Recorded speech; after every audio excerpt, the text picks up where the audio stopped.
Hello everyone, this is me Pratyush and this is our amazing channel Cracking Class 12th और BSc Chem। आज हम लोग क्या देखने वाले हैं? आज हम लोग देखेंगे जेईई मेंस का पेपर। अच्छा, इससे पहले हम लोग 2024 मतलब 24, 29, 25, 30 इन सभी के हम लोग सेट 1 और सेट 2 हम लोग देख चुके हैं। ठीक है, अब हमारे पास बचेगा 31 जो कि यहाँ पे इंक्लूड होगा, फिर हमारे पास बचेगा 1 फेब जो कि यहाँ इंक्लूड होगा। इसके बाद हम लोग स्टार्ट करेंगे सेशन 2। अभी हम लोग चल रहे हैं 2023 के सेशन 1 में, फिर इसके बाद कंप्लीट करेंगे सेशन 2, फिर ऐसे ही 2024 का, फिर ऐसे ही 2025 का, ऐसे ही हम लोग क्या करेंगे, हम लोग चलते रहेंगे। क्लियर, स्टार्ट करें और जल्दी से स्टार्ट करते हैं। यहाँ पे शिफ्ट 1 हम लोग का है 21 जनवरी का है और जो कि क्वेश्चन पेपर केमिस्ट्री का है। चलो जल्दी से स्टार्ट करते हैं। यहाँ पे इस क्वेश्चन में क्या कह रहा है, चलो वो भी देख लेते हैं जल्दी से। यहाँ पे कह रहा है match items of column 1 and 2। ठीक है, यहाँ पे कॉलम 1 दे रखा हुआ है, यहाँ पे दे रखे हुए हैं मिक्सचर्स ऑफ कंपाउंड दे रखा है और कॉलम 2 में हमारे पास सेपरेशन टेक्निक दे रखे हैं। अब देखो ऐसे बहुत सारे हमारे पास सेपरेशन टेक्निक्स होते हैं। फ्रैक्शनल डिस्टिलेशन होता है, डिस्टिलेशन होता है, कॉलम क्रोमेटोग्राफी होती है, पेपर क्रोमेटोग्राफी होती है, तो ऐसे बहुत सारे होते हैं। यहाँ पे देखो क्रिस्टलाइजेशन भी दे रखा हुआ है, डिफरेंशियल सॉल्वेंट एक्सट्रैक्शन भी दे रखा हुआ है। अब हम कैसे किसके अकॉर्डिंग किसको रखें, ये बड़ा कंफ्यूजन होता है। तो अब हम जो मतलब मैं जो बताऊंगा उसको ध्यान से समझने की कोशिश करना। ठीक है, देखो यहाँ पे पहले आप लोग को एक बात ध्यान रखनी है कि जब भी किसी का भी बॉइलिंग पॉइंट क्लोज दिया हो, मान लो बहुत जल्दी इवेपोरेट दोनों हो रहे हो, मान लो दोनों का ही बॉइलिंग पॉइंट बहुत ज्यादा हो ही नहीं रहा इवेपोरेशन, तो इसका मतलब वो हमेशा क्लोज बॉइलिंग पॉइंट में जाएगा। अगर क्लोज, देखो क्लोज फ्रेंड समझते हो ना, क्लोज फ्रेंड, तो वैसे ही आपको ध्यान रखना है CF, तो वैसे ही क्लोज बॉइलिंग पॉइंट से आपको ध्यान रखना है फ्रैक्शनल। क्या ध्यान रखना है? फ्रैक्शनल, तो CF। तो इससे यहां से ध्यान रखना, हमेशा याद रहेगा यार। तो देखो अब यहाँ पे ध्यान देखो, यहाँ पे वाटर है और यहाँ पे हमारे पास डायमिथाइल मतलब मिथाइलिन डाइक्लोराइड है, तो लेकिन ये नहीं हमारे पास होगा। उसके बाद हमारे पास दोनों बेंजीन वाले कंपाउंड हैं, यहाँ पे नाइट्रो ग्रुप है OH और यहाँ पे कीटोन ग्रुप लगा हुआ नहीं। उसके बाद देखते हैं केरोसिन और नैप्थलीन, हाँ ये दोनों ही, केरोसिन यानी मिट्टी का तेल, उसको ओपन कर दो तुरंत उड़ जाता है, और नैप्थलीन बॉल्स हमारे पास नहीं होती हैं जो सब्लिमेशन शो करती हैं, अमोनियम क्लोराइड, हाँ इन दोनों का बॉइलिंग पॉइंट, तो इसका मतलब C वाला चला जाएगा 4 के साथ। अब देखो C वाला 4 के साथ किसके किसके साथ जा रहा है, C वाला 4 के साथ जा रहा है, अरे ऑप्शन नंबर सिर्फ थर्ड में, इसका मतलब हमें सिर्फ ऑप्शन नंबर थर्ड देखा, बात खत्म, और बाकी देखने की जरूरत ही नहीं पड़ी, लेकिन हम देखेंगे जरूर। अब इसके बाद हमारे पास, तुमको पता है ना NaCl क्रिस्टल फॉर्म करता है, सॉल्ट, अच्छा ग्लूकोज के भी मॉलिक्यूल्स क्रिस्टल फॉर्म करते हैं, इसका मतलब D वाला क्रिस्टलाइजेशन से जाएगा। अब देखो D का 1 भी यहां पे रहे, वाह गजब यार। अब उसके बाद देखते हैं, देखो जब भी वाटर के साथ अगर कोई एक्वस मतलब कोई भी ऑर्गेनिक कंपाउंड है उसके साथ अगर एक्वस लेयर फॉर्म कर रहा है, यानी वो वाटर में प्रेजेंट है, तो वो हमेशा डिफरेंशियल सॉल्वेंट एक्सट्रैक्शन से जाएगा हमेशा। तो यानी ये वाला हमारे पास एक किससे चला गया, सेकंड से, बचा हुआ कंपाउंड किससे चला जाएगा, कॉलम क्रोमेटोग्राफी से। ठीक है, अब आओ थोड़ा सा और एक्सप्लेनेशन लेते हैं। यहाँ पे देखो हमारे पास जैसे लार्ज बॉइलिंग पॉइंट डिफरेंस होगा तो हमेशा डिस्टिलेशन से भेजना, जब भी क्लोज बॉइलिंग पॉइंट डिफरेंस होगा हमेशा फ्रैक्शनल डिस्टिलेशन से भेजना, जब भी ऑर्गेनिक कंपाउंड वोलेटाइल स्टीम के साथ होगा तो हमेशा स्टीम डिस्टिलेशन, और अगर ऑर्गेनिक एक्वस लेयर के साथ जा रहा है तो डिफरेंशियल सॉल्वेंट एक्सट्रैक्शन, जो कि अगर सेपरेटिंग फनल दिया होगा तो सेपरेटिंग फनल के साथ। कुछ समझ आए? अगर ऑर्गेनिक लेयर यानी प्लस वाटर जैसे यहां पे दिया हुआ था इस तरह। ठीक है, कोई डाउट नहीं आता, सिर्फ आपको ध्यान रखना है close boiling point fractional, large boiling point distillation. तो इस तरह आप अच्छे से इसको ध्यान रखना और थोड़ा सा इसको रिवाइज करना।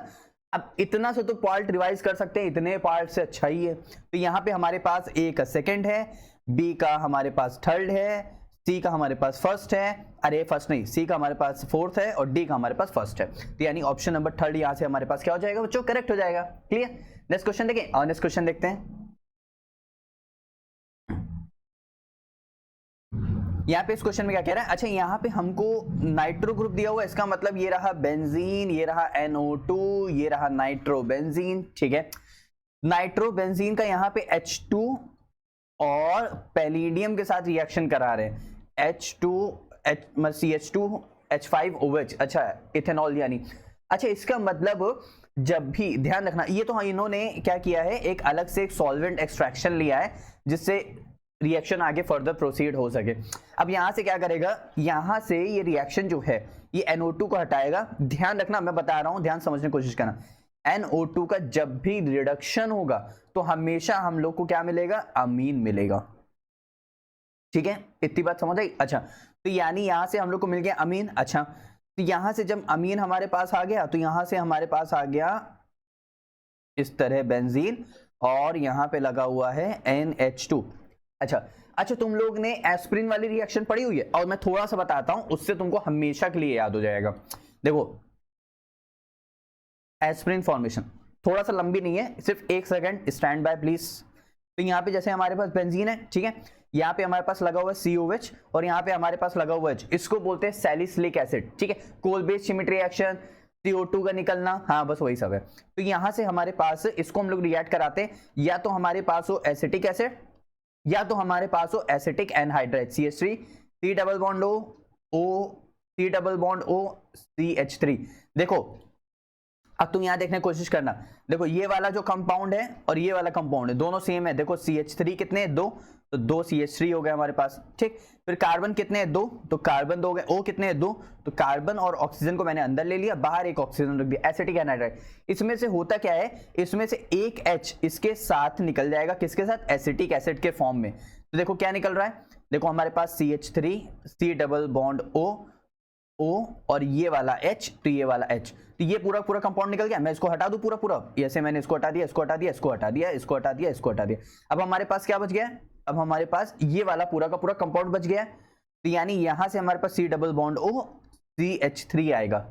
बस ऐसे ही यहां पे भी करना है, तो ये फॉर्मेशन हो जाती है एस्पिरिन की। मतलब मैं तुमको दो रिएक्शन एक साथ रिलेट करके दिखा रहा हूं, जिससे दोनों रिएक्शन हमेशा याद रहेगी, क्योंकि दोनों के ऊपर का कॉम्पोजिशन परमानेंट सेम है। तो यहां से क्या होगा, इसके पास भी H है, तो ये बेस है ना अमीन, तो यहां से क्या करेगा, ये हमारे पास है, यहां से H लेगा, यहां से H लेगा, तो इसका मतलब ये वाटर के मतलब OH उसके साथ निकल जाएगा। तो हमारे पास क्या बचेगा, यहां से ऑक्सीजन बचेगा। देखो यहां पे क्या बच गया, यहां पे ध्यान दो, COCH3, तो यहां पे C double bond O, CH3, बस। अच्छा ये बॉन्ड अब कुछ अमाइड जैसा है, C डबल बॉन्ड ONH, बस ये वही है। और कौन सा अमीन है, 2 डिग्री अमीन, क्योंकि इसके इधर भी कार्बन है, इधर भी कार्बन है। अब यहाँ पे देखो ऐसा कोई कंपाउंड ऑप्शन नंबर 1 हमारे पास सामने ही दिख रहा है, तो ऑप्शन नंबर 1 यहां से क्या हो गया, करेक्ट हो गया। क्लियर, नेक्स्ट क्वेश्चन देखें, और नेक्स्ट क्वेश्चन देखते हैं। अब यहां पे इस क्वेश्चन में क्या कह रहा है, an organic compound A with empirical formula C6H6O, C6H6 benzene, यानी ठीक है, तो यानी एक H हट रहा है उसका, तो यानी यहाँ पे OH आ रहा है, यानी ये फिनॉल है। ठीक है, फिनॉल गिव्स सूटी फ्लेम ऑन बर्निंग, हाँ ये बात है, इसको चाहो तो अगर याद करना हो तो याद कर लो, नहीं तो अगर समझ सकते हो समझ लो। फिनॉल जो होता है बर्निंग पे सूटी फ्लेम शो करता है बर्निंग पे। ठीक है, it's reaction with bromine solution in low polarity solvent. Low polarity solvent का मतलब है कि मेरे पास कार्बन डाइसल्फाइड यानी कोई एक पोलर सॉल्वेंट, मेरे पास कोई कंपाउंड है, ठीक है, उसके साथ यहाँ पे ब्रोमीन है यानी Br2 है। ठीक है, अब Br यहां से रिएक्शन करके हमारे पास बनाता है एक इस तरह OH, एक Br यहां पे आता है ऑर्थो पोजीशन पे, दूसरा Br हमारे पास यहां पे आता है, इस तरह OH और यहां पे आया Br। ये बनता है 20% और ये वाला बनता है 80%, तो ये रहा माइनर और ये वाला हमारे पास हो गया मेजर। इतनी बात क्लियर है। अच्छा अगर ये वाला यहां से हमारे पास अगर मेजर कंपाउंड हो गया है, तो इसका मतलब ये वाला हमारे पास कंपाउंड दिया हुआ, तो ये ऑप्शन नंबर 1 तो यहां से हमारे पास करेक्ट हो गया।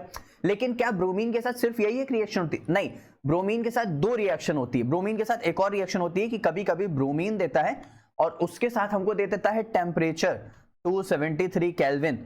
अगर हम लोग को कोई भी पोलैरिटी सॉल्वेंट नहीं दिया है तो हमेशा जो बनेगा वो हमेशा इधर ऑर्थो पे, पैरा पे और यहां पे ट्राइब्रोमोफिनॉल जरूर बनेगा, इस बात को ध्यान रखेंगे।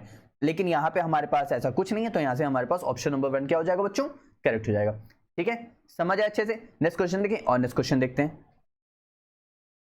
यहाँ पे इस क्वेश्चन में क्या कह रहा है, यहाँ पे कह रहा है when copper Cu2+ ion, Cu2+ ions कहाँ से मिलते हैं, मान लेते हैं कॉपर सल्फेट में से मिल रहा है, इसका कलर ब्लू होता है, ठीक।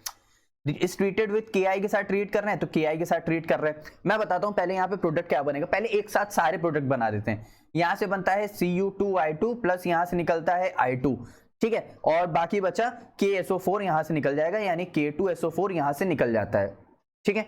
अब यहां से इस पूरी रिएक्शन को लिखते कैसे, याद कैसे करना होता है, देखो Cu2+ आयन है, Cu2+ है प्लस यहाँ पे, अच्छा आयन के फॉर्म में चल रहे हैं ना, तो अब की बार Ki नहीं लेते, अब की बार I- लेते हैं, अब की आयन के फॉर्म में लिख रहे हैं ना, तो यहां से हमारे पास पहले बनता है CuI2, देखो इस तरह, ठीक है, लेकिन ये बहुत ही ज्यादा अनस्टेबल कंपाउंड होता है, ठीक।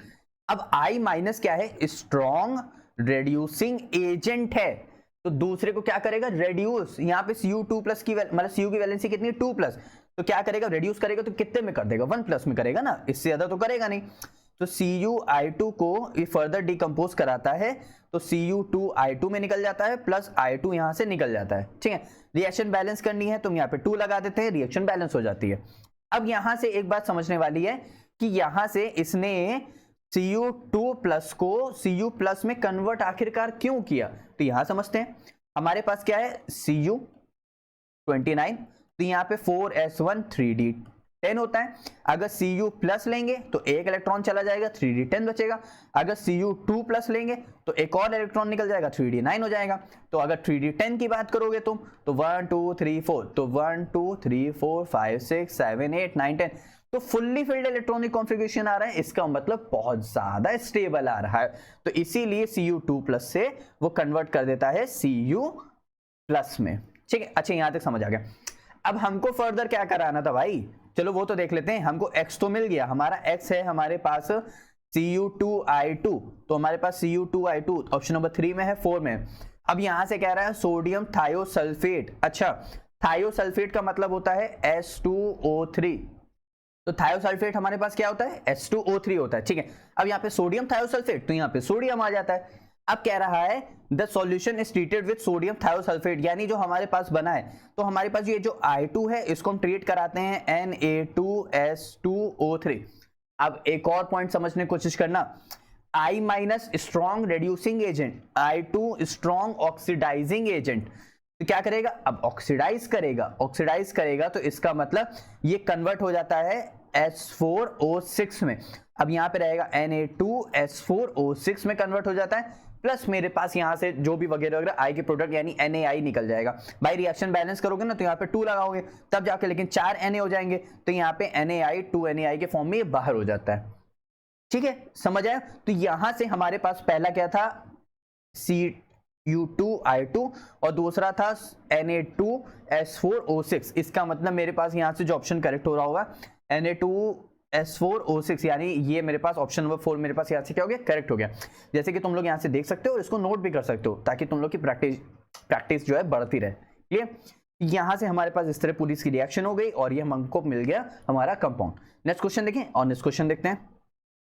अब यहाँ पे इस क्वेश्चन में क्या कह रहा है, correct set of reagent for the following conversion, अच्छा ये दोनों को कन्वर्जन देख रहे हो क्या, ठीक है देख लेते हैं।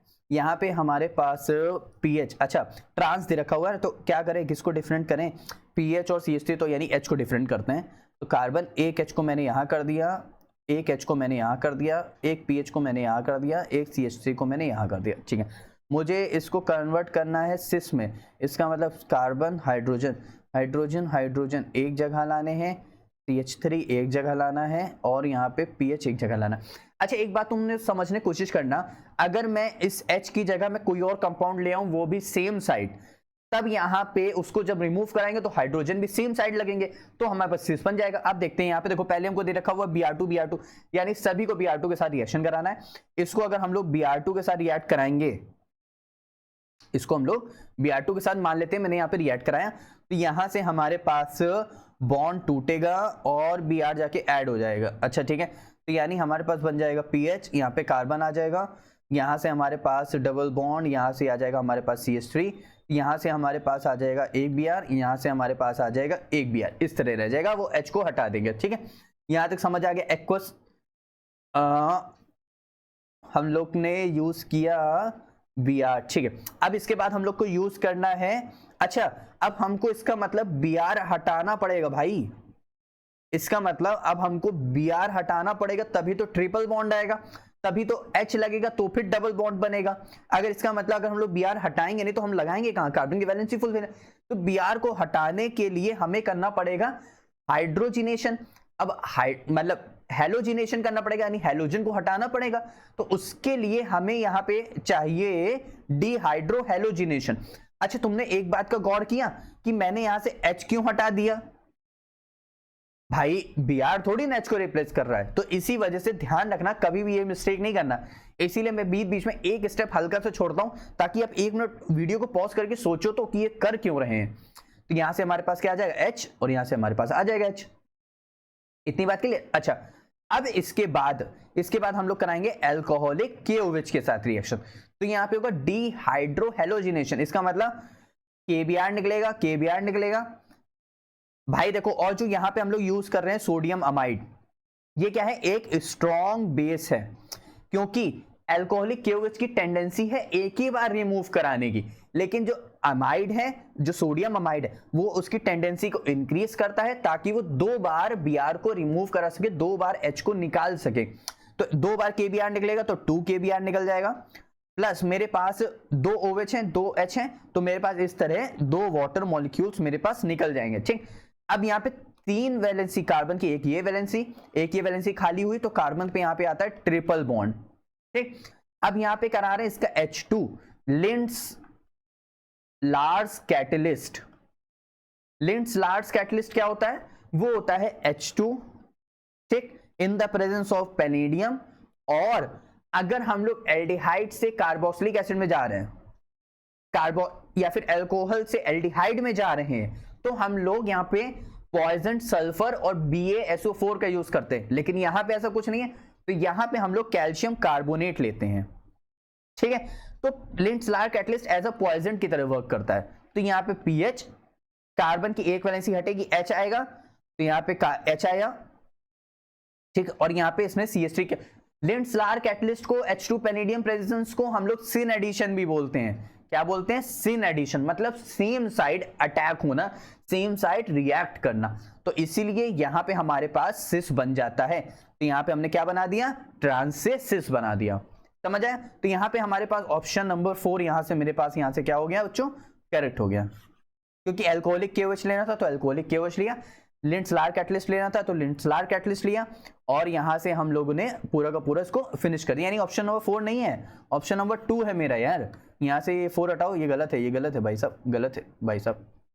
यहां से ऑप्शन नंबर 2, यानी 2 मेरे पास यहां से क्या हो जाएगा, करेक्ट हो जाएगा। क्लियर, सभी को अच्छे समझ आए, कोई दिक्कत नहीं आता। नेक्स्ट क्वेश्चन देखें, और नेक्स्ट क्वेश्चन देखते हैं।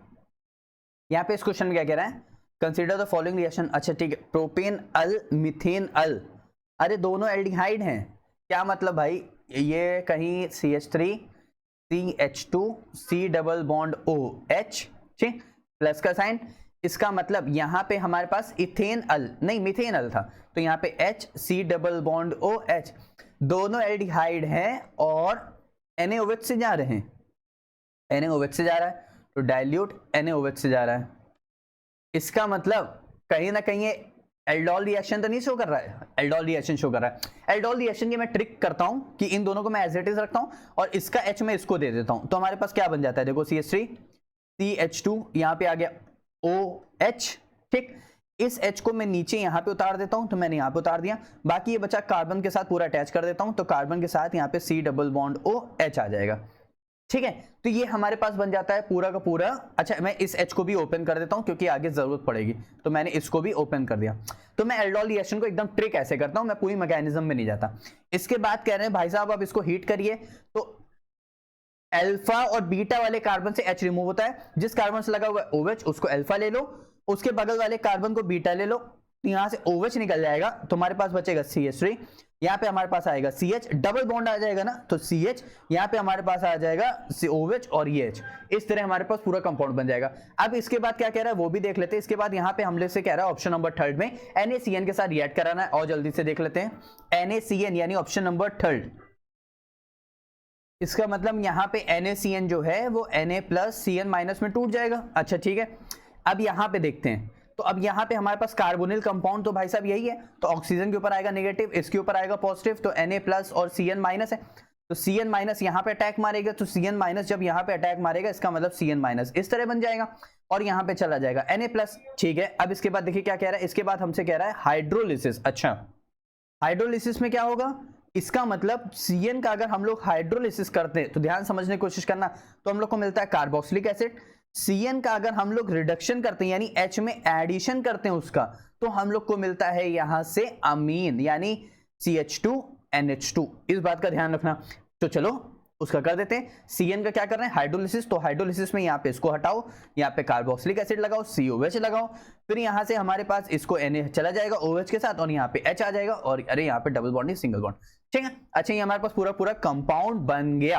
अब ये कंपाउंड क्या रेसिमिक मिक्सचर शो करेगा, भाई नहीं कर पाएगा, ऑप्टिकली एक्टिव ही नहीं कंपाउंड है। तुम अगर इसको बीच से काटोगे तो नंबर ऑफ कार्बन तो सेम आ रहे, लेकिन नंबर ऑफ एलिमेंट्स कहां सेम आ रहे, इधर H है, उधर OH, उधर COH, तो ये तो सब शो नहीं कर रहा है। लेकिन कार्बोक्सिलिक एसिड रिएक्ट जरूर करता है किसके साथ, NaHCO3 के साथ, सोडियम बाइकार्बोनेट। एक बार फिर से मैं बता रहा हूं, CO3 हो, NO3 हो, SO3 हो, उसके करस्पॉन्डिंग वो गैस रिलीज करता है, तो यानी NO2 निकलेगी, यानी CO2 निकलेगी, यानी यहां से भी CO2 निकलेगी। अब ये CO2 जो है ये ब्रिस्क एफरवेसेंस शो करता है, ब्रिस्क एफरवेसेंस शो करता है, मतलब एक बहुत तेज धुआं टाइप का निकला, तो हम समझ जाते हैं यहाँ पे CO2 गैस की प्रेजेंस में कार्बोक्सिलिक एसिड का टेस्ट हो रहा है, और यहाँ से बचा हुआ वाटर निकल जाता है H2O। तो ये सब हमारे पास पूरी रिएक्शन कौन शो करता है, NaHCO3 सोडियम बाइकार्बोनेट टेस्ट करता है। तो अब देखते हैं यहाँ पे हमारे पास, यहां से ऑप्टिकली एक्टिव वाले सबसे पहले हटा दो, हटा दो, हटा दो। अब racemic mixture and is neutral and gives a gas with saturated NaHCO3।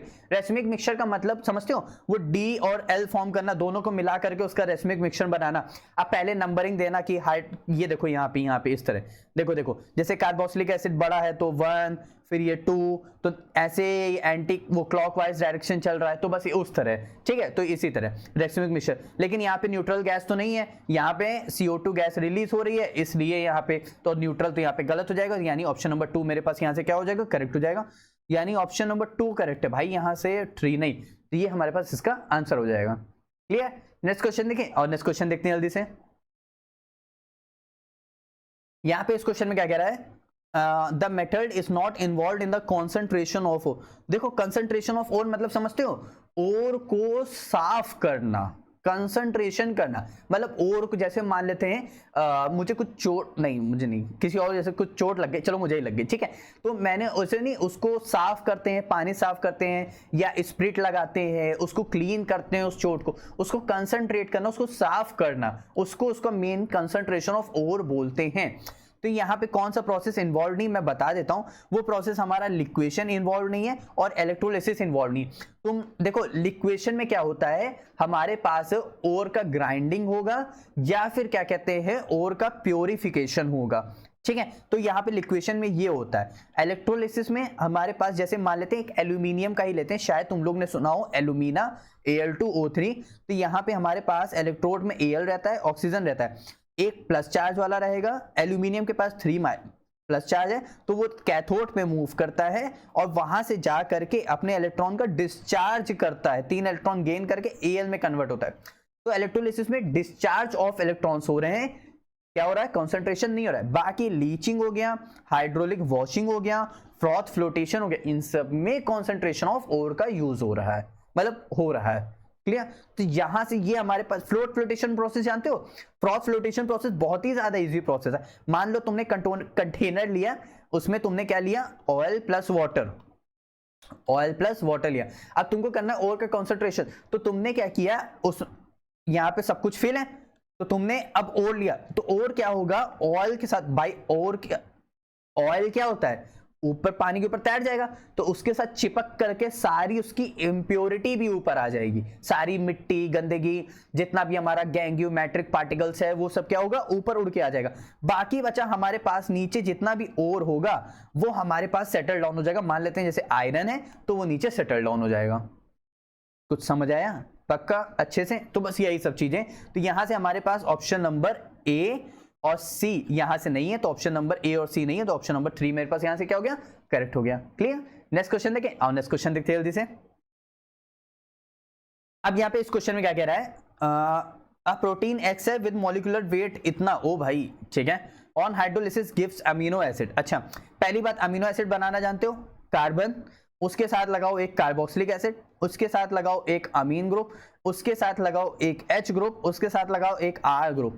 अब तुमको R ग्रुप बहुत आसान लगता है क्या? R ग्रुप भाई कुछ भी हो सकता है, कितने भी कार्बन की चेन हो सकती है, कितना भी वो आइसोप्रोपाइल शो कर सकता है, मतलब आइसो में शो कर सकता है, कितने में वो कार्बन कार्बन, इस तरह बहुत चीजें हैं। तो यहां से R जो है वो कुछ भी हो सकता है, लेकिन अगर हमको चाहिए अल्फा अमीनो एसिड तो उस कार्बन के साथ COH, NH2 और H ये परमानेंट अटैच होगा। अगर ये नहीं है तो वो अमीनो एसिड भी नहीं है।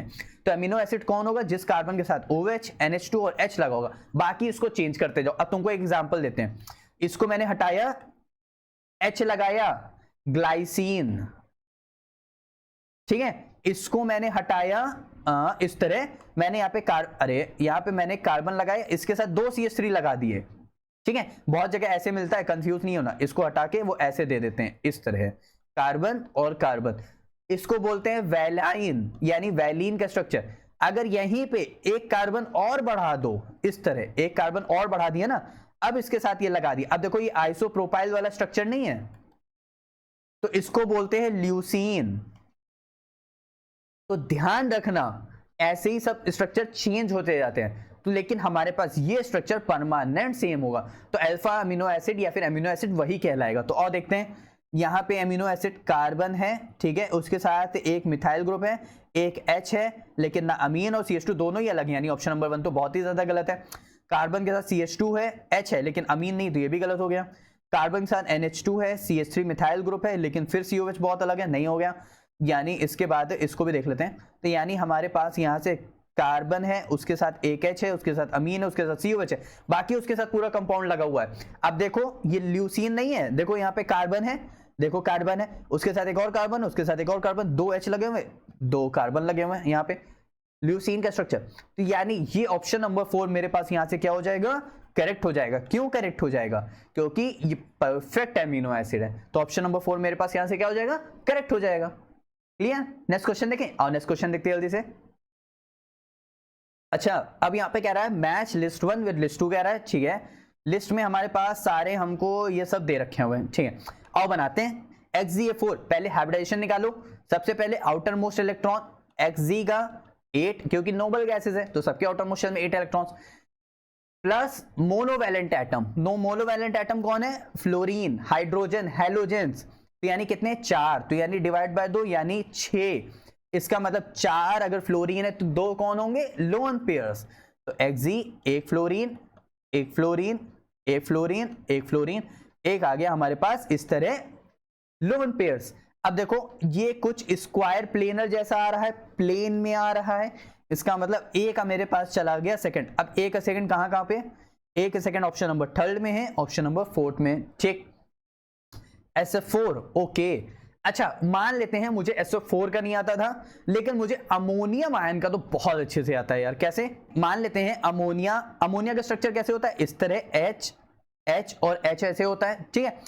अब एक और कोऑर्डिनेट बॉन्ड के थ्रू वो H+ शो करता है, तो मतलब ये H और H ये कुछ टेट्राहेड्रल जैसा हमारे पास शो कर रहा है, ठीक है। अरे इस तरह ये टेट्राहेड्रल जैसा इसका स्ट्रक्चर होता है, मैंने उसको थोड़ा सा वैसे बना दिया, H और H, इसका स्ट्रक्चर इस तरह होता है, ठीक है। क्योंकि नाइट्रोजन के लोन पेयर यहाँ पे प्रेजेंट होते हैं ना, तो जिसकी वजह से हाइड्रोजन के बॉन्ड पेयर थोड़ा सा झुक जाते हैं। अब यहां से हमारे पास इसका C का आएगा टेट्राहेड्रल, तो C का 4th देखो कहां पे? C का 4th हमारे पास यहाँ पे, तो ऑप्शन नंबर 4 मेरे पास यहाँ से क्या हो गया? करेक्ट हो गया। अब BF3 का मॉलिक्यूल, BF3 का जो मॉलिक्यूल्स होता है BF3, तो अरे BRF3, सॉरी BRF3, ठीक है। अब यहां से ब्रोमीन 7 इलेक्ट्रॉन्स, फ्लोरीन 3 इलेक्ट्रॉन्स, यानी हो गया मेरे पास 10, यानी हो गया 5, तो ये रहा Br। अब यहां पे रहेगा फ्लोरीन, यहां पे रहेगा फ्लोरीन, यहां पे रहेगा फ्लोरीन। यहां से क्या होता है? इसके लोन पेयर्स होते हैं, क्योंकि 5 है ना, 3 बॉन्ड बना रहा, तो 2 लोन पेयर्स। तो लोन पेयर के रिपल्शन की वजह से ये बॉन्ड थोड़ा सा झुक जाते हैं, इसीलिए ये थोड़ा सा बेंट टी शेप्ड होता है। ठीक है, अब समझ आए। अब बात करते हैं SF4 की।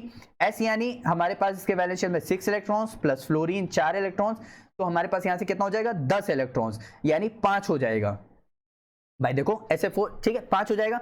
अब 5 से यहां पे क्या होता है हमारे पास एक S रहेगा, लेकिन कितने 4, तो इस तरह एक F एक F एक F एक F और यहां पे आ जाएगा लोन पेयर।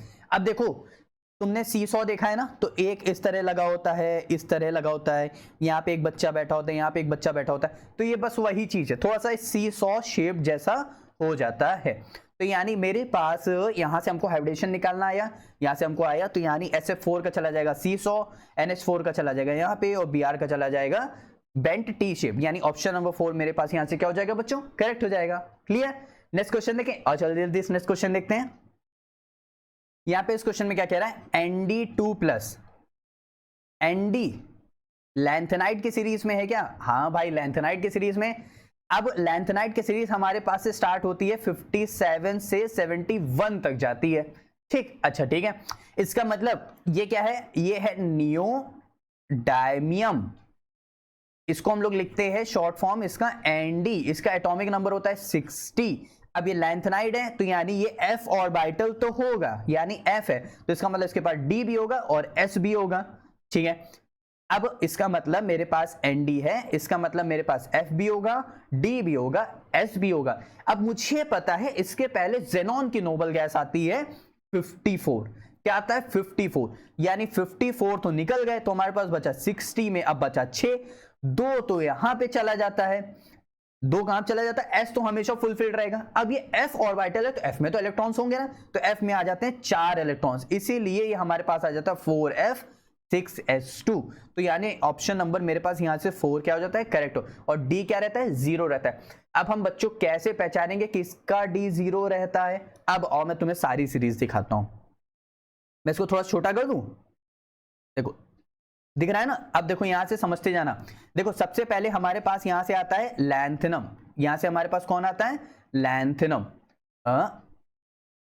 इस ठीक 57 से स्टार्ट हो रहा है, 58 59 60 61 62 63 64 ऐसे ही जाएगा हमारे पास 71 तक। ठीक, सबसे पहला और आखिरी भी ध्यान रखना लैंथेनम, आखिरी वाला ल्यूटेशियम। अब हमारे पास ध्यान समझने की कोशिश करें, डी में सिर्फ कौन कौन रहेगा, डी में हमारे पास सिर्फ और सिर्फ एक सीरियम रहेगा और दूसरा गैडोलीनियम रहेगा। ठीक, कौन रहेगा, सीरियम रहेगा, गैडोलीनियम, उसके बाद सबसे नीचे हमारे पास ल्यूटेशियम, सीरियम, गैडोलीनियम और हमारे पास लूटेशियम, बस इसमें ही डी रहेगा, बाकी कहीं भी डी नहीं रहेगा। फिर आपको F फिल करते जाना है 1 से लेके 14 तक, क्योंकि 57 से लेके 71 तक। ठीक है, तो यहाँ पे 14 का बीच में अंतर भी आ रहा है, तो आपको क्या करना है 14 इलेक्ट्रॉन्स को फिलअप करते हैं, लेकिन सिर्फ ध्यान रखना है 1 से चलना है, 3 और 3 देना है, 3 1 3 ठीक, 4 5 6 7 7 देना है, फिर उसके बाद 8 9 10 11 12 13 और फिर उसके बाद 14 और 14 देना है, तो 1 2 3 4 5 6 7 8 10 11 12 13 14। ठीक है, तो आपको ये ध्यान रखना है। तो यहाँ पे हमारे पास देखो, यहाँ पे खाली लैंथेनम अभी छोड़ देना, सीरियम से चल रहे हैं। ठीक है, तो देखो खाली 1 देना है, 2 हटा देना है, 3 4 5 6 7 7 चलना है, क्योंकि हाफ फील्ड इलेक्ट्रॉनिक कॉन्फ़िगरेशन आती है, क्योंकि 4 में क्या रहते हैं 1 2 3 4 5 6 और एक ये रहा 7, क्योंकि इस तरह 7 हाफ फील्ड ऑर्बिटल शो करते हैं फुल्ली फील्ड, इसीलिए यहाँ पे आता है 14 और 14 फुल्ली फील्ड इलेक्ट्रॉनिक कॉन्फ़िगरेशन के लिए। ठीक, अब एक बार थोड़ा सा वापस से रिवाइज करते हैं। देखो सीरियम, गैडोलीनियम, लूटेशियम, डी में 1 इलेक्ट्रॉन्स। ठीक, सीरियम में हमारे पास 1 इलेक्ट्रॉन है F में, उसके बाद 3 4 5 6 7 और 7 सेम चलेंगे, फिर उसके बाद आखिरी में हमारे पास यटर्बियम और ल्यूटेशियम में कौन कौन चलेगा 14 14 चलेगा, सिर्फ और सिर्फ गैडोलीनियम और यूरोपियम में D1 चलेगा, गैडोलीनियम में और 7 चलेगा, और यूरोपियम में हमारे पास 7 चलेगा लेकिन D0 चलेगा, इस तरह। तो आप लोग प्लीज इस चीज को अच्छे से ध्यान रखेंगे, जिससे कभी भी आगे कोई भी इलेक्ट्रॉनिक कॉन्फ़िगरेशन है तो आपको अच्छे से याद हो। तो यहां से हमको किससे पूछ रहा था, हमको पूछ रहा था नियोडायमियम का, तो Nd60, तो 4F4 और 6H2 मेरे पास हो जाएगा, क्योंकि इसके पहले जेनॉन की नोबल गैस आती है 54। क्लियर, अच्छे से समझ आए, कोई भी डाउट नहीं आता। नेक्स्ट क्वेश्चन देखें, और नेक्स्ट क्वेश्चन देखते हैं। तो यहाँ पे इस क्वेश्चन में क्या कह रहा है, identify X Y and Z in the following reaction. अच्छा ठीक है, अच्छा यहाँ पे हमको दे रखा हुआ ClO plus NO2 gives out, और फिर X बन रहा है, फिर उसको रिएक्ट करा रहे हैं वाटर के साथ, फिर Y और Z बन रहा है। ठीक है, इसका मतलब X Y Z हमें पता लगाना है। ठीक है, फाइंड कर लेते हैं। देखो यहाँ पे, अच्छा पहले तुम्हें पता है ये ClO क्या है, इसको बोलते हैं हाइपोक्लोराइट। पहले नेम तो पता कर लिया करो कि जो पढ़ रहे हो वो है क्या।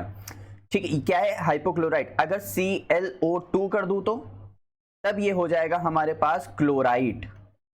क्या हो जाएगा, क्लोराइट। और अगर मैं ClO3 कर दूं तो ये क्या हो जाएगा हमारे पास, इसको बोलेंगे हम क्लोरेट।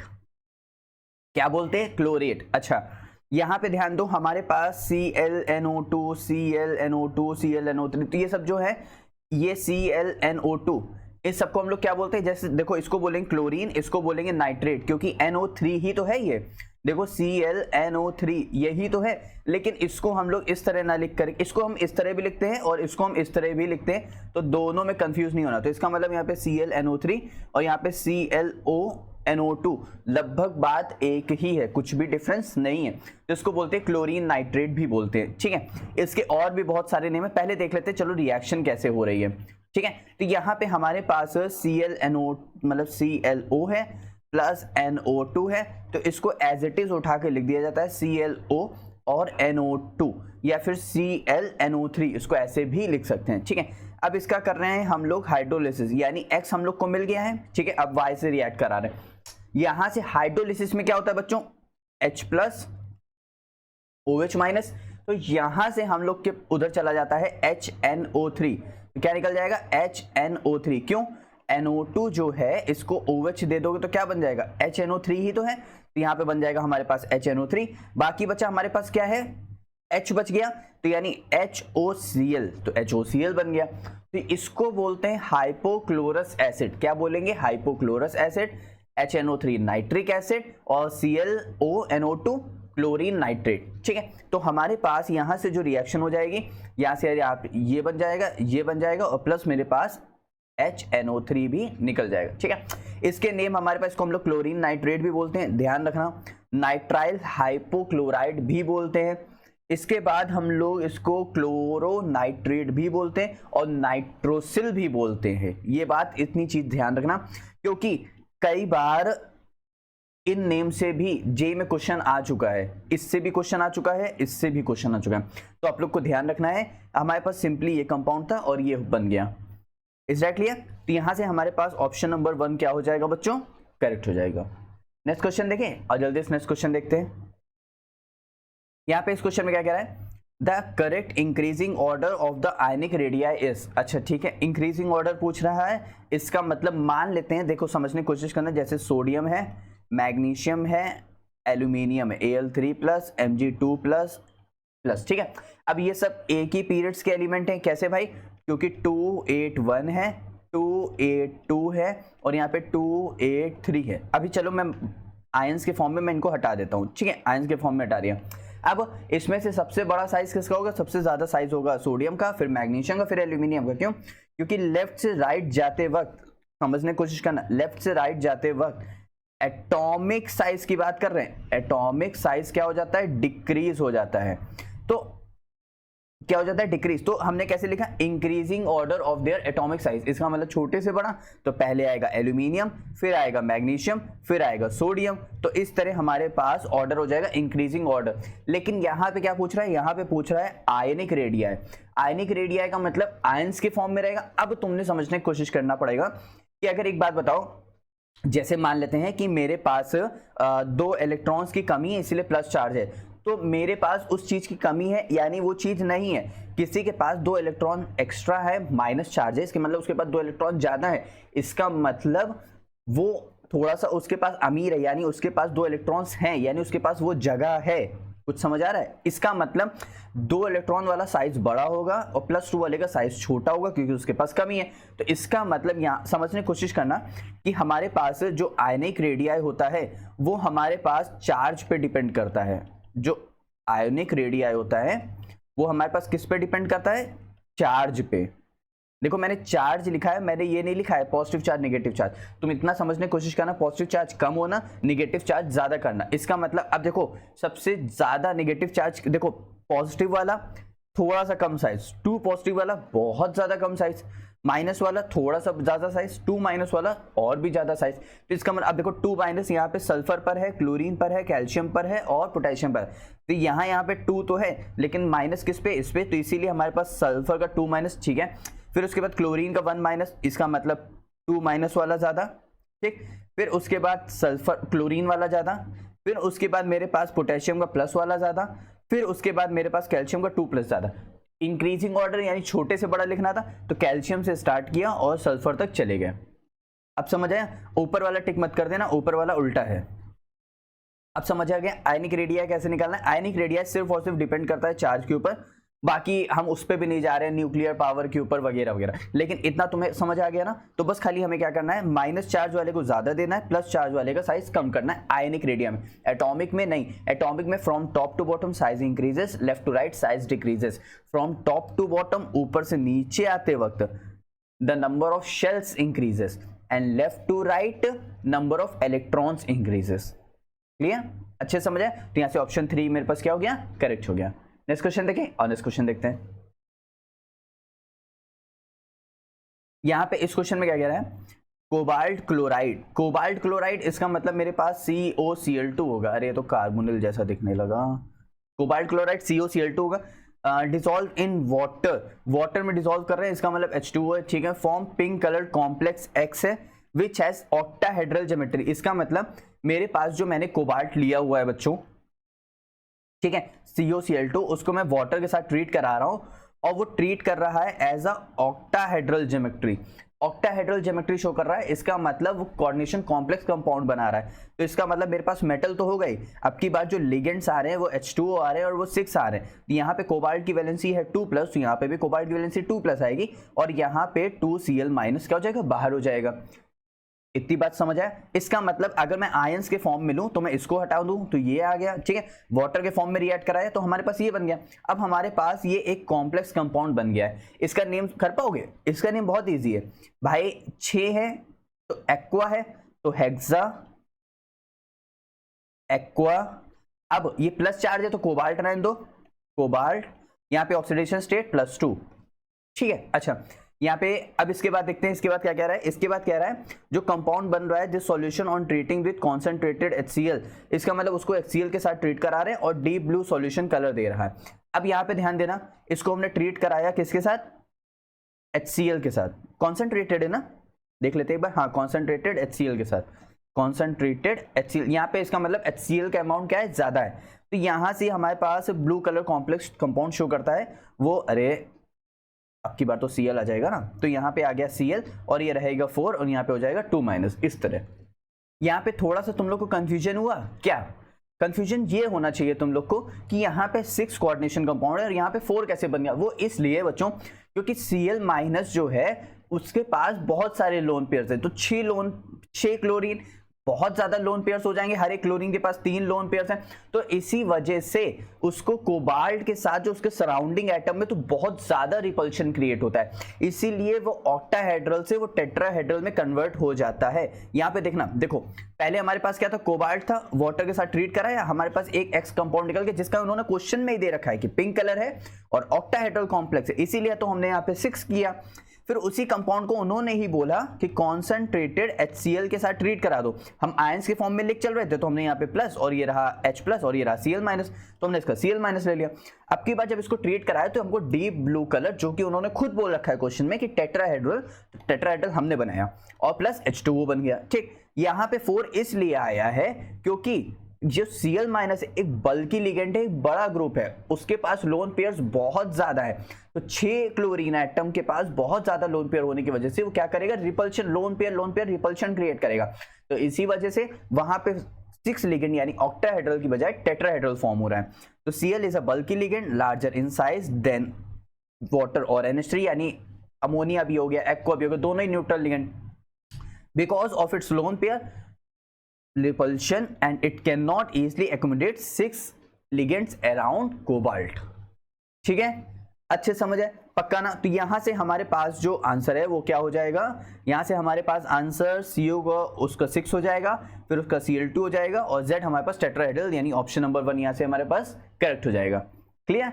नेक्स्ट क्वेश्चन देखें, और नेक्स्ट क्वेश्चन देखते हैं। यहां पे इस क्वेश्चन में क्या कह रहा है, H2O act as a reducing agent, H2O2 sorry भाई, रेड्यूसिंग एजेंट मतलब सामने वाले को रेड्यूस करेगा, तो सामने वाले के लिए काम कर रहा है, तो एज अ एजेंट वर्क कर रहा है। मतलब कहने का है अगर Fe3+ है तो Fe2+ में ने H2O2 ने यहाँ पे रिएक्ट किया और इसको कन्वर्ट कर दिया, तो देखो इसको रेड्यूस किया, तो इसका मतलब सामने वाले को रेड्यूस किया, तो सामने वाले का काम किया, एज अ एजेंट की तरह वर्क किया। क्या किया, रिडक्शन किया, तो एज अ रिड्यूसिंग एजेंट कहला रहा है। अब आओ क्वेश्चन देख लेते हैं जल्दी से। तो क्वेश्चन में ही देख लेते हैं। यहां पे हमारे पास जैसे ये N देखो NaOCl, ठीक है, यहां पे हम लोग Cl की वैलेंसी देखें, यहां पे सोडियम को मान लेते हैं +1, ऑक्सीजन को मान लेते हैं -2, तो इसको मान लेते हैं x, तो x इज इक्वल टू 0, मतलब अरे यहाँ पे इज इक्वल टू 0, तो x इज इक्वल टू हमारे पास कितना जाए, उधर चला जाएगा +2, उधर चला जाएगा -1, तो यहाँ पे x की वैलेंसी आ गई +1। ठीक है, तो यानी x की वैलेंसी यहाँ पे आ गई +1, H2O2 को तो लेंगे नहीं, NaCl न्यूट्रल होता है इसीलिए, क्योंकि यहाँ पे प्लस और -1। ठीक, अब यहाँ पे -1 आ गया, यहाँ पे +1 आ गया, +1 से -1 चला गया, रेड्यूस कर दिया, यानी यहाँ पे तो इसने act as a reducing agent की तरह वर्क किया। दूसरी रिएक्शन देखते हैं, यहाँ पे सल्फर की वैलेंसी है -2, यहाँ पे सल्फर की वैलेंसी कितनी है, सोडियम पे है +2 + x, ऑक्सीजन के ऊपर चार्ज है -2, तो -2 इंटू में 4 इज इक्वल टू 0, तो यानी x इज इक्वल टू कितना आ गया +6, यानी यहाँ पे आ गया +6, यानी ये तो ऑक्सीडाइज कर दिया, ये गलत है। Fe2+ से जा रहा है Fe3+ में, ये भी ऑक्सीडाइज किया है, तो ये भी गलत है। Mn2+ से जा रहा है MnO2 यानी Mn4+ में, कैसे, Mn है, इसको माना x, ऑक्सीजन के ऊपर चार्ज होता है 2 - 2 2 जा 4, तो x इज इक्वल टू 4 आ गया, यानी प्लस का 4 आ गया, तो यानी +2 से +4 में जा रहा है, यानी ये भी हमारे पास क्या हो जाएगा, गलत हो जाएगा। तो हमारे पास सही क्या है, फिर पहली रिएक्शन हमारे पास क्या हो जाएगी, करेक्ट हो जाएगी। ये तो यहाँ पे H2O2 ने act as a reducing agent की तरह वर्क किया, बाकी सब में उसने ऑक्सीडाइजिंग एजेंट की तरह वर्क किया, तो इसलिए ऑप्शन नंबर 1 मेरे पास यहां से क्या हो गया, करेक्ट हो गया। क्लियर। नेक्स्ट क्वेश्चन देखें, और नेक्स्ट क्वेश्चन देखते हैं। यहाँ पे इसमें क्या कह रहा है, एडिंग सर्फेक्टेंट। अच्छा, अरे भाई तुम सर्फेक्टेंट जानते हो ना, तुमने टीवी में ऐड बहुत सारे देखे होंगे कि हमको एक अच्छा सा सर्फेक्टेंट चाहिए। मान लेते हैं तुमने कुछ खाना खाया, तुमने अपनी शर्ट के ऊपर गिरा लिया, अब उसे साफ करना है, तो नॉर्मल पानी से साफ नहीं हो रहा है, तो उसके लिए हमें चाहिए सर्फेक्टेंट, जिससे वो क्या करेगा, मिसल फॉर्मेशन करेगा। मिसल फॉर्मेशन में क्या होता है, जो हमारे पास वाटर से जो रिएक्ट, भाई हमारे पास एक टेल होती है, मतलब एक हमारे पास हेड होता है, उससे रिलेटेड हमारे पास कार्बन की टेल होती है। अब बहुत सारे कार्बन होने की वजह से वाटर में सॉल्युबल नहीं होता, इसीलिए हो जाता है हाइड्रोफोबिक। क्या हो जाता है, हाइड्रोफोबिक। ये हमारे पास हेड है, तो ये हमारे पास क्या हो जाएगा, हाइड्रोफिलिक। क्या हो जाएगा, हाइड्रोफिलिक। तो ये वाटर सॉल्युबल है, ये वाटर इनसॉल्युबल है, तो ये ऑर्गेनिक सॉल्वेंट में होगा, ये नहीं होगा। तो इसका मतलब देखो, मान लेते हैं तुम्हारे पास ये शर्ट है, ठीक है, इस शर्ट में कोई एक दाग लग गया, ठीक है, अब इस यहां से ये सर्फेक्टेंट मॉलिक्यूल आया इस तरह, अब इसको इसके साथ मिसल फॉर्मेशन करके रिएक्ट करके इस डर्ट, ऑयल, ग्रीस कुछ भी होगा, इसको बाहर करना है। तो अब कैसे, तो इसका मतलब ये ऑयल, ग्रीस, ये डर्ट एक नॉन पोलर सॉल्वेंट होगा, तो नॉन पोलर सॉल्वेंट से टेल रिएक्ट करती है, इस बात को आप लोग ध्यान रखेंगे प्लीज। तो यहां से मैं इसको हटाता हूं, तो यहां से मैंने उसको हटाया, तो इसका मतलब उसके चारों तरफ, भाई तुमने पानी भी तो लिया होगा ना, पानी लिया होगा, ये सोप लिया होगा, तो सोप यहां से क्या करेगा, वो यहां से एक काम करेगा कि हमारे पास जो टेल है वाटर वाला चला जाएगा हेड के साथ रिएक्ट करने, यानी पोलर सॉल्वेंट, ठीक। बाकी बचा हमारे पास जो टेल है, नॉन पोलर सॉल्वेंट है, वो रिएक्ट करेगा ग्रीस के साथ, और यही मिलके क्या करेंगे, उस डर्ट को रिमूव करेंगे, इसी को बोलते हैं मिसल। और उसमें जो एक्ट कर रहा है surfactant, act as a surface active agent, ठीक। इसका मतलब हमारे पास, सुनने की कोशिश करना, अगर नॉन पोलर सॉल्वेंट है तो उसकी तरफ रहेगी टेल, हेड रहेगा बाहर। अगर पोलर सॉल्वेंट है तो उससे कौन रिएक्ट करेगा भाई, पोलर मॉलिक्यूल, इसका मतलब हेड अंदर रहेगा, टेल बाहर रहेगी। तो यहां पे और एक बार फिर से समझते हैं, जो मैंने बोला उसको एक बार देख भी लेते हैं। देखो सरफेक्टेंट सरफेस एक्टिव एजेंट है, जो कि मॉलिक्यूल इसके दो पार्ट्स होते हैं, एक हाइड्रोफिलिक और एक हाइड्रोफोबिक, जिसको टेल और हेड बोलते हैं। ठीक, hydrophilic polar solvent, hydrophilic non polar solvent. ठीक, इसके बाद head is attracted towards water और पोलर सॉल्वेंट, मतलब जिधर भी पोलर होगा, वाटर होगा या फिर क्या कहते हैं पोलर सॉल्वेंट्स होंगे, उधर हेड जाएगा हमेशा। जिधर ऑयल, ग्रीस और नॉन पोलर सॉल्वेंट्स होंगे तो उधर कौन जाएगी, टेल जाएगी।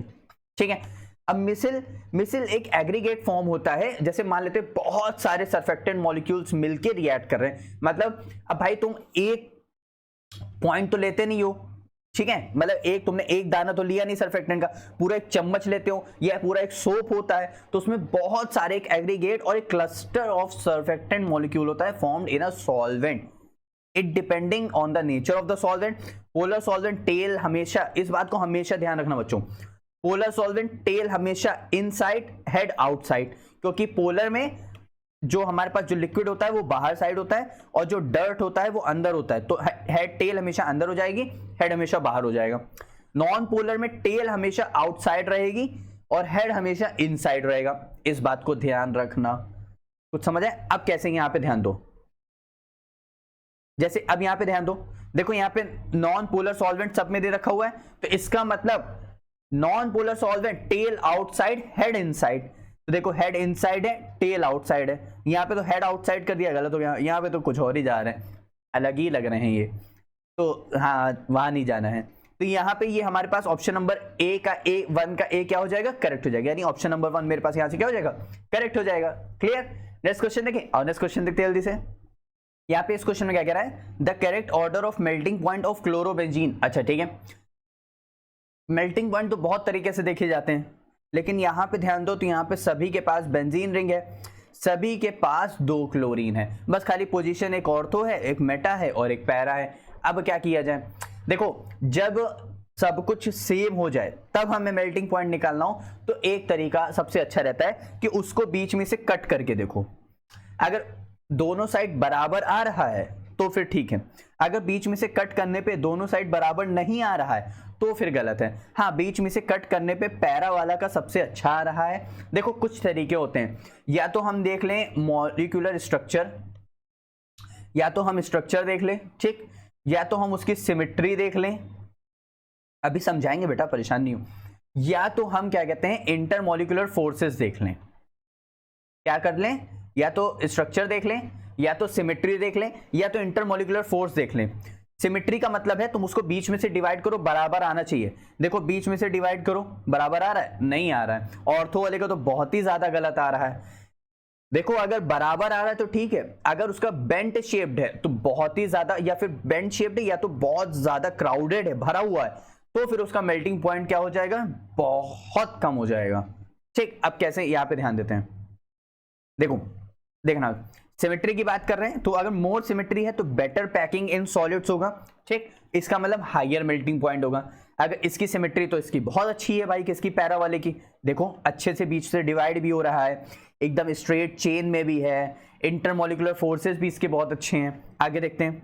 देखो इंटरमॉलिक्यूलर फोर्स का मतलब क्या समझ रहे हो, मैं बता देता हूं फिर से।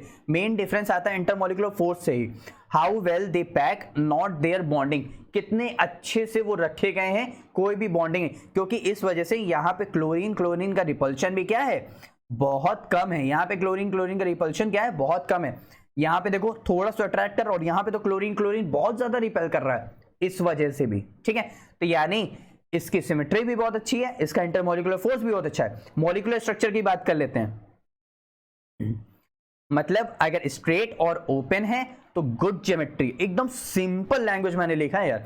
अगर स्ट्रेट और ओपन है तो गुड ज्योमेट्री है, बेंट और क्राउडेड है तो उसकी पुअर ज्योमेट्री है। अब समझ आया? तो पैरा वाले का 323 पे मेल्टिंग पॉइंट चला जाता है, इन केल्विन चल रहा है। ऑर्थो वाले का 256 चला जाएगा और मेटा वाले का 249 चला जाएगा। तो इसका मतलब मेरे पास यहां से पैरा, मेटा और ऑर्थो चला जाएगा, ठीक है। अरे यहाँ पे इसको ऐसे रखो, पैरा मेटा और ऑर्थो, ये गलत था, हाँ अब सही, ठीक है। तो यहाँ से मेरे पास पैरा चला जाएगा, फिर उसके बाद मेरे पास मेटा चला जाएगा और फिर उसके पास मेरे पास ऑर्थो चला जाएगा। तो यहां से मेरा ये ऑप्शन एकदम करेक्ट हो जाता है।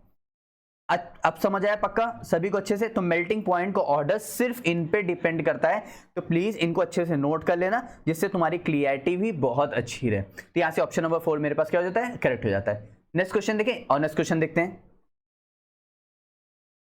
यहां पे इस क्वेश्चन में क्या कह रहा है? The correct order of basicity of vanadium. अच्छा ठीक है भाई, देखो अगर हायर ऑक्सीडेशन स्टेट है तो वो एसिडिक में जाएगा, लोअर ऑक्सीडेशन स्टेट है तो वो बेसिक में जाएगा। इसीलिए एक ट्रिक बताते हैं, इसीलिए जो Na+ है और जो Mg2+ है, ये वाले एल्कली मेटल्स होते हैं, एल्कली मेटल्स, और ये सबसे अच्छे मेटल्स होते हैं। इसीलिए तुमने सुना होगा कि ये एल्कली मेटल्स जो होते हैं वो स्ट्रॉन्ग बेस फॉर्म करते हैं। क्या करते हैं? स्ट्रॉन्ग बेस फॉर्म करते हैं। और ये वाले हैं, ये भी स्ट्रॉन्ग, लेकिन उससे थोड़ा सा कम है। क्यों? क्योंकि इसकी लोअर ऑक्सीडेशन स्टेट है, इसकी हायर ऑक्सीडेशन स्टेट है, मतलब इसकी हायर वैलेंसी, इसकी लोअर वैलेंसी है। कुछ समझ आ रहा है? तो यहां पे हमारे पास अगर मैं वेनेडियम में लूंगा तो वेनेडियम का एटॉमिक नंबर सबसे पहले argon, 18, potassium, calcium, scandium, titanium, vanadium, यानी 19, 20, 21, 22 और 23, ठीक है। तो इसको लिखते कैसे? इसको लिखते हैं 4s2 3d3। तो अगर हमारे पास देखो 4s2 भाई मैंने कैसे लिखा होगा यार, 2 इलेक्ट्रॉन्स इसके पीछे यहां पे आ गए, ठीक, बचे हुए 1 2 3 इलेक्ट्रॉन ये आ गए। अब कुछ समझ आए? तो अब मैं एक काम करता हूं, मैं इस सबको हटाता हूं, मुझे अब सिर्फ काम है वेनेडियम से। तो वेनेडियम को लेते हैं भाई। तो वेनेडियम हमारे पास हो गया 23, तो इसकी इलेक्ट्रॉनिक कॉन्फ़िगरेशन 4s2 3d3, ठीक। अच्छा अब मैंने क्या किया, अगर 2 इलेक्ट्रॉन निकाल दिए, इसमें से देखो 2 इलेक्ट्रॉन जा सकते हैं, फिर यहां से एक और इलेक्ट्रॉन जाएगा तो +3, फिर एक और इलेक्ट्रॉन जाएगा तो +4, फिर एक और इलेक्ट्रॉन जाएगा +5, ठीक, क्योंकि भाई 3 इलेक्ट्रॉन एक एक करके रिमूव करोगे। एस से तो आउटर मोस्ट शेल से इलेक्ट्रॉन निकल गए +2 वाले, ठीक है। अच्छा अब इसके बाद हमारे पास क्या बचा? अब देखते हैं वेनेडियम की, यानी +2 है, +3 है, +4 है, +5 है। यहां पे देखते हैं, यहां पे हमारे पास वेनेडियम, अच्छा प्लस ये 3 वाली वैलेंसी इधर है, ऑक्सीजन की 2 वैलेंसी इधर है। अरे भाई ना अभी भी नहीं समझ पाए। देखो वेनेडियम अगर V2 सिर्फ एक का बता रहे हैं, इसका मतलब 3 चार्ज जो है वो इधर है और 2 चार्ज जो है वो इधर है, ठीक है। तो अगर +5 है तो +5 +4 +3। अब देखो सबसे कम चार्ज, इसका मतलब V2O3 में है, तो इसका मतलब V2O3 सबसे अच्छा बेसिक। फिर उसके बाद V2O4, क्योंकि वेनेडियम की यहाँ पे +4, ऑक्सीजन की -2। फिर उसके बाद आएगा V2O5, कौन आएगा? V2O5, इसका मतलब यहाँ पे ऑक्सीजन की वैलेंसी -2, यहाँ पे इसकी +5। तो यहाँ पे ये हमारे पास इसका बेसिक कैरेक्टर होगा। इसी का जस्ट उल्टा कौन हो जाएगा? एसिडिक कैरेक्टर हो जाएगा। तो यानी ऑप्शन नंबर 4 मेरे पास, यानी V2O3, V2O5 और V2O4, V2O5, यानी ऑप्शन नंबर 4 मेरे पास यहाँ से क्या हो जाएगा? करेक्ट हो जाएगा। अब समझ आया अच्छे से? पक्का कोई भी डाउट नहीं आता? तो यहां से हमारे पास इसका आंसर बहुत इजीली निकल गया, सिर्फ basic character lower oxidation state और higher oxidation state acidic character. Next question देखें, और नेक्स्ट क्वेश्चन देखते हैं। यहां पे इस क्वेश्चन में क्या कह रहा है? Which of the following artificial sweetener has a highest sweetness value in comparison to cane sugar?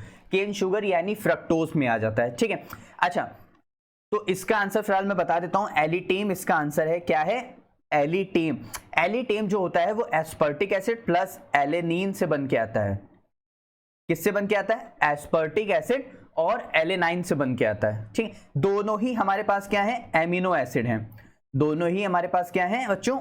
Amino acids हैं। अच्छा अब यहाँ पे स्वीटनेस जो डिपेंड करती है, देखो स्वीटनेस कैसे डिपेंड करेगी, ये कैसे फाइंड किया होगा?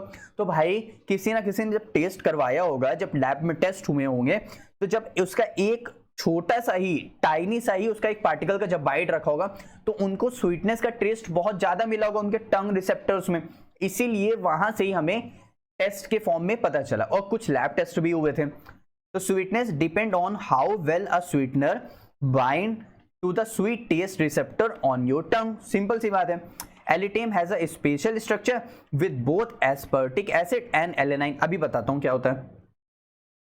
It bind very strong and efficiently to taste receptors even in tiny amount, मतलब बहुत स्ट्रॉन्ग और एफिशिएंटली तुरंत हमारे टेस्ट जो रिसेप्टर्स हो उसको पता चला एक छोटा सा टाइनी अमाउंट लेकर के भी।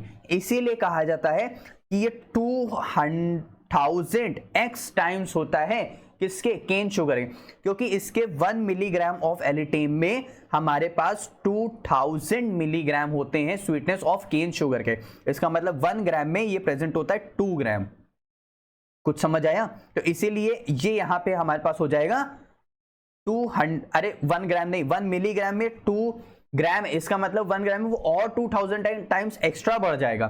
फिर 2000 इंटू एक्स टाइम्स क्या होता है, स्वीटनर होता है किससे, केन शुगर से। कौन होता है, एलिटेम। तो यहां से ये किससे मिलके बना होता है, एस्पर्टिक एसिड और एलेनाइन से। इसीलिए इसका स्पेशल स्ट्रक्चर्स होता है और इसका स्ट्रक्चर बहुत टफ भी होता है। यहाँ पे हमारे पास सल्फर भी आता है, नाइट्रोजन भी आता है, तो काफी कुछ है। तो sweetness depend on how well a structure bind to taste receptors.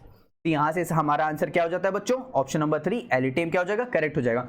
और मैं तुमको बता देता हूं एक बार के लिए, जैसे मान लो तुमने एमिनो एसिड बनाना आता है, कार्बन, कार्बन के साथ लगाओ COH हमेशा, कार्बन के साथ लगाओ NH2 हमेशा, कार्बन के साथ लगाओ H हमेशा, इसके साथ एक और COH लगा दो, बस इसको बोलते हैं एस्पर्टिक एसिड।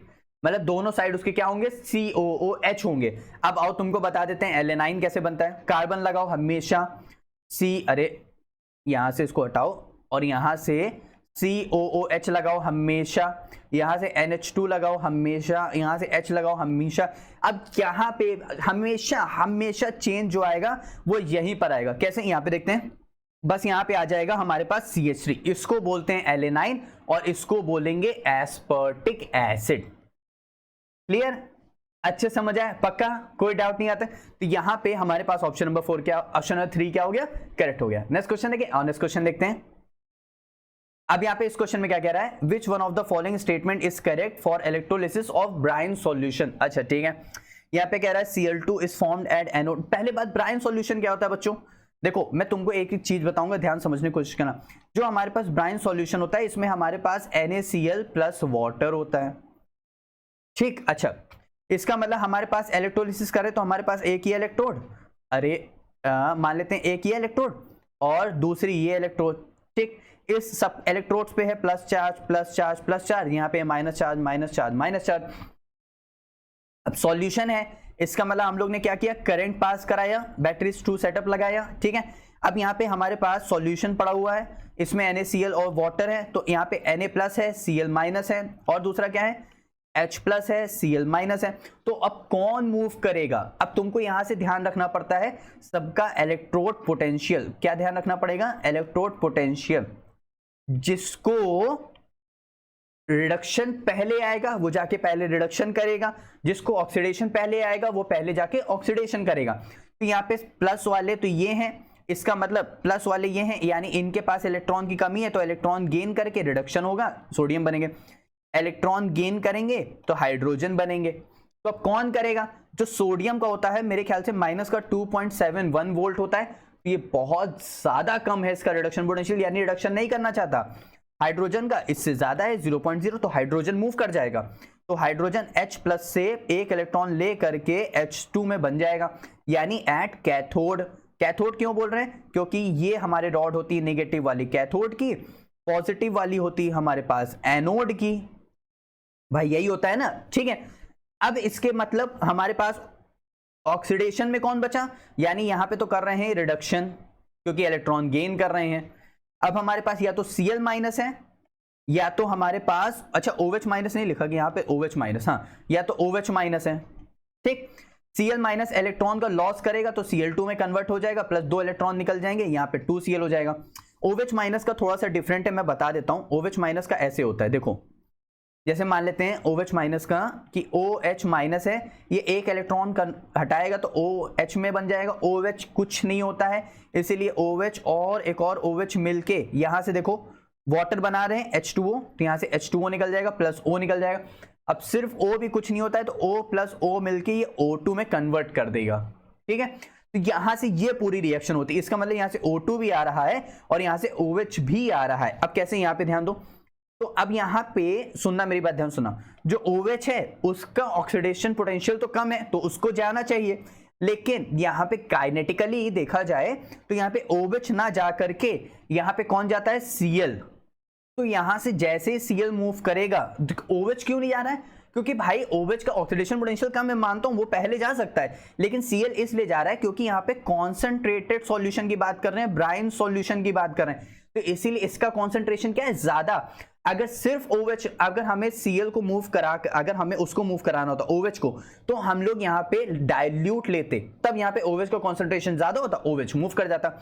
लेकिन यहाँ पे Cl है, मूव कर रहा है, Cl2 प्लस 2 इलेक्ट्रॉन्स निकल गए, तो यहाँ पे 2 Cl बन गया इस तरह। अब आओ यहाँ पे, आओ पहले यहाँ पे आओ, देखो यहाँ पे देखो, हमारे पास ब्राइन सॉल्यूशन है, ठीक है, aqueous solution of NaCl salt plus water, ठीक, कंटेन कर रहे हैं H plus Na plus OH minus Cl minus water और सॉल्ट हो गया। देखो एट कैथोड पे क्या होगा, इसका रिडक्शन पोटेंशियल बहुत, अरे ये माइनस में है बच्चों, ये रहा, ठीक है, इसका रिडक्शन पोटेंशियल बहुत कम है तो ये नहीं जाना चाहता। इसका रिडक्शन पोटेंशियल बहुत ज्यादा, इसको बहुत तेज आई है, मतलब बहुत तेज को रिडक्शन पोटेंशियल अपने इलेक्ट्रॉन का क्या करना है, डिस्चार्ज करना है। सो H plus is reduced easily क्योंकि लेस निगेटिव है, सो निगेटिव ही नहीं है। तो यहाँ पे जो H प्लस की रिएक्शन होती है वो बच्चों इस फॉर्म में होती है, कंप्लीट रिएक्शन है, इसको भी याद कर लो। H प्लस से कहां पे जा रहा है, अपने H2 में प्लस 2 इलेक्ट्रॉन का क्या कर रहा है, गेन कर रहा है, 2 इलेक्ट्रॉन है 2H प्लस, तो 2H प्लस हो गया इस तरह, ठीक है, बाकी बचा 2OH माइनस। इसका मतलब एट कैथोड पे कौन जा रहा है, H2 या फिर OH। काइनेटिकली अगर परफेक्टली देखा जाए तो H2 का परफेक्ट आंसर है, 2OH माइनस का गलत है। So Na is very hard to reduce, it need a lot of energy। अगर सिर्फ Na को लेते हैं तो हम लोग को molten NaCl में लेना पड़ेगा, जहां पे वाटर ना हो, तो सिर्फ NaCl तब क्या करेगा, मूव कर जाएगा, नॉट इन वाटर बेस्ड और ब्राइन सॉल्यूशन।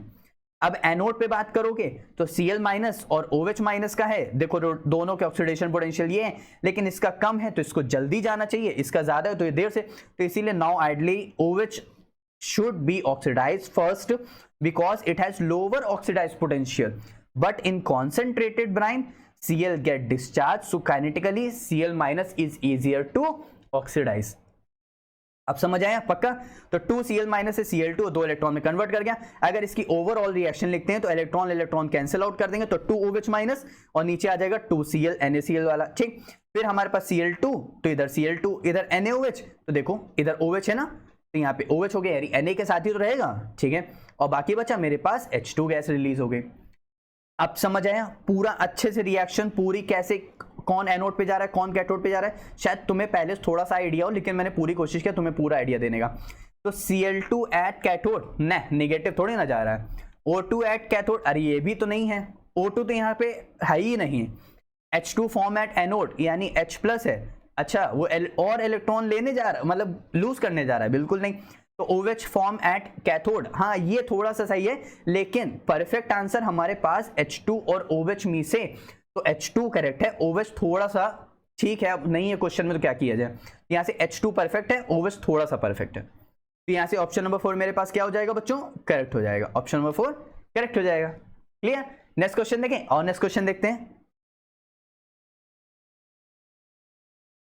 यहां पे इस क्वेश्चन में क्या कह रहा है, which transition is the hydrogen spectrum, अच्छा ठीक है, would have the same wavelength की बात कर रहा है, okay, as the Balmer type from transition N4 से N2। अरे यानी यहाँ पे ट्रांजिशन स्पेक्ट्रम लैम्डा, तो यानी 1 अपॉन लैम्डा फॉर्मूला क्या होता है यहाँ से, अरे Rydberg formula RZ square 1 upon N1 का स्क्वायर माइनस का 1 अपॉन N2 का स्क्वायर, ठीक।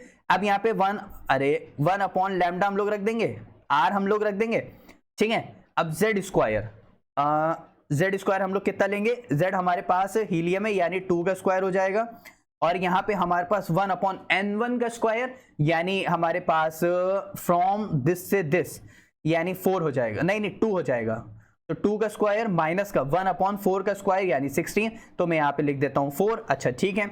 फिर इसके बाद यानी हमारे पास क्या आ जाएगा, यहां से हमारे पास आ जाएगा R, 2 अंदर मल्टीप्लाई कर देते हैं तो 4 अपॉन 4 माइनस का इधर चला जाएगा 4 अपॉन 16, भाई यही है ना, इसके अलावा तो कुछ होगा नहीं, क्योंकि ये हमारे पास 4 हो जाएगा, 4 अंदर मल्टीप्लाई कर दिया तो 4/4, 4/16 हो जाएगा। ठीक है, तो यानी यहां से अगर तुम ध्यान दो तो ये 1/1 आ रहा है और ये 1/2 आ रहा है, तो मतलब ये 1/4 1 4 4 4 16, ठीक है, और ये 1, हाँ ठीक है, ये 1/1 आ रहा है और ये 1/4 आ रहा है, तुम अगर यहां से ध्यान दो तो। लेकिन एक काम करते हैं यहाँ पे, हम इसको एक काम करते हैं, हम इसको कैंसिल आउट नहीं करते हैं, हम इसको पूरा ऐसे ही रख देते हैं, इसको ऐसे पूरा हटा देते हैं, इससे तुमको क्लियरिटी और भी ज्यादा तुमको मैं दिलाता हूँ। तो यहाँ पे हमारे पास 1/4 आ रहा है, ठीक है, इसको तुम सॉल्व करोगे तो यहाँ पे क्या 3/16 आ जाएगा, इसको तुम सॉल्व करोगे तो यहाँ से 3/16 आ जाएगा। अच्छा ठीक है, इसका मतलब यहाँ पे r 3/16 आ रहा है, अगर यहाँ पे 4 आ जाएगा तो यानी 4 4 कट हो जाएगा। अरे भाई देखो यहाँ पे 3/16 आया तो यहाँ पे r4 आ रहा है तो 4 4 चला जाएगा, यानी 3r/4 हो जाएगा। ठीक है, अब ये तो हमारे पास हो गया हीलियम का। अब ऐसे ही तुम हाइड्रोजन को उठाओगे, हाइड्रोजन को उठाओगे तो इसी फॉर्मूले में जब तुम हाइड्रोजन रखोगे तो 1/1 का स्क्वायर माइनस 1/2 का स्क्वायर यानी 4 हो जाएगा। यहां पे भी कितना आएगा, यहां पे भी हमारे पास 3r/4 आएगा, भाई यही आएगा, इसका मतलब 3r/ हमारे पास क्या आ जाएगा 4 आ जाएगा। तो दोनों का देखो हमारे पास लगभग सेम आ रहा है। अब तुम सोच रहे होगे सेम कैसे आ रहा है, यहाँ पे भी तो सर यहाँ पे भी तो 4 होना चाहिए, तो 4 से 4, अरे भाई ये हमारे पास जो है वो हाइड्रोजन एटम का है, ये हमारे पास जो है वो हीलियम एटम का है, तो हीलियम का N1 N2 हमारे पास 2 और 4 है, हाइड्रोजन का N1 N2 हमारे पास 1 और 2 है, तो 1 का स्क्वायर 1 हो गया, 2 का स्क्वायर 4 हो गया। यहाँ पे हीलियम का Z है वो 4 है, यहाँ पे हाइड्रोजन का जो Z रहेगा वो 1 रहेगा, तो 1 का स्क्वायर 1 ही रह जाएगा। तो यहाँ पे भी 3r/4, यहाँ पे भी 3r/4, इसका मतलब जो ट्रांजिशन है वो बराबर है। मतलब तुम लोग को वैल्यू समझ आ रही है ना, इसका मतलब ये N2 से N1 में ही जाएगा और तो कुछ होगा नहीं, तो इसीलिए यहाँ पे जो हमारे पास करेक्ट ऑप्शन हो जाएगा वो N2 से N1 हमारे पास यहाँ पे करेक्ट हो जाएगा, और बाकी हमारे पास सारे के सारे क्या हो जाएंगे, इनकरेक्ट हो जाएंगे।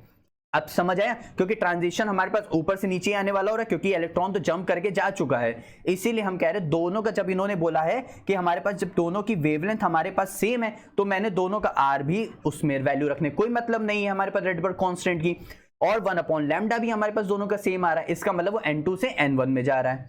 अब समझ आया, तो यहां से हमारे पास ऑप्शन नंबर 1 क्या हो जाएगा, करेक्ट हो जाएगा। क्लियर, नेक्स्ट क्वेश्चन देखें, और नेक्स्ट क्वेश्चन देखते हैं। चलो यहाँ से हम लोग आ गए सेक्शन बी के ऊपर। सेक्शन बी में हमारे पास यहाँ से 10 क्वेश्चंस होंगे जो कि सॉल्व करके आंसर निकालना होगा। ठीक है, तो यहाँ से देख लेते हैं इसमें पहले क्वेश्चन में क्या कह रहा है। यहाँ पे पहले क्वेश्चन में कह रहा है the oxidation state of phosphorus in hypophosphoric acids. अच्छा देखो ये सभी जो हैं ये सब हैं ऑक्सो एसिड्स ऑफ फॉस्फोरस। ठीक है, अब ऐसे एक नहीं है बहुत सारे हैं। अब यहाँ पे देखो कुछ H3PO2 बना रहे हैं, ठीक, कुछ H3PO3 बना रहे हैं, कुछ H3PO4 बना रहे हैं, कुछ H4P2O6 बना रहे हैं, कुछ H4P2O7 बना रहे हैं। तो ऐसे बहुत सारे नेम है। अब हम तुमको बता रहे हैं कि नेम थोड़े से याद करने की कोशिश कैसे करना। देखो सबसे पहली बात, फॉस्फोरिक एसिड सब जानते हैं, फॉस्फोरिक एसिड मेरे ख्याल से मेनली सभी जानते हैं, मैं इसी को पकड़ के ही चलता हूं मेन। इससे पीछे वाला थोड़ा सा कम कर दो, यानी अस मिला दो, थोड़ा सा अस मिला दो, यानी फॉस्फोरस एसिड, फॉस्फोरस एसिड। ठीक है, अब इसके पीछे और कम हो गया, यानी हाइपर नहीं है वो हाइपो में आ गया, तो और कम हो गया, कम कर दो इसको, यानी हाइपो फॉस्फोरस एसिड। ठीक है, अब ये फॉस्फोरिक एसिड है, इससे ऊपर अब वापस से हाइपो से स्टार्ट होगा, तो इससे ऊपर अब वापस से कहां गया, हाँ वापस से हाइपो से स्टार्ट करो, तो हाइपो फॉस्फोरिक एसिड।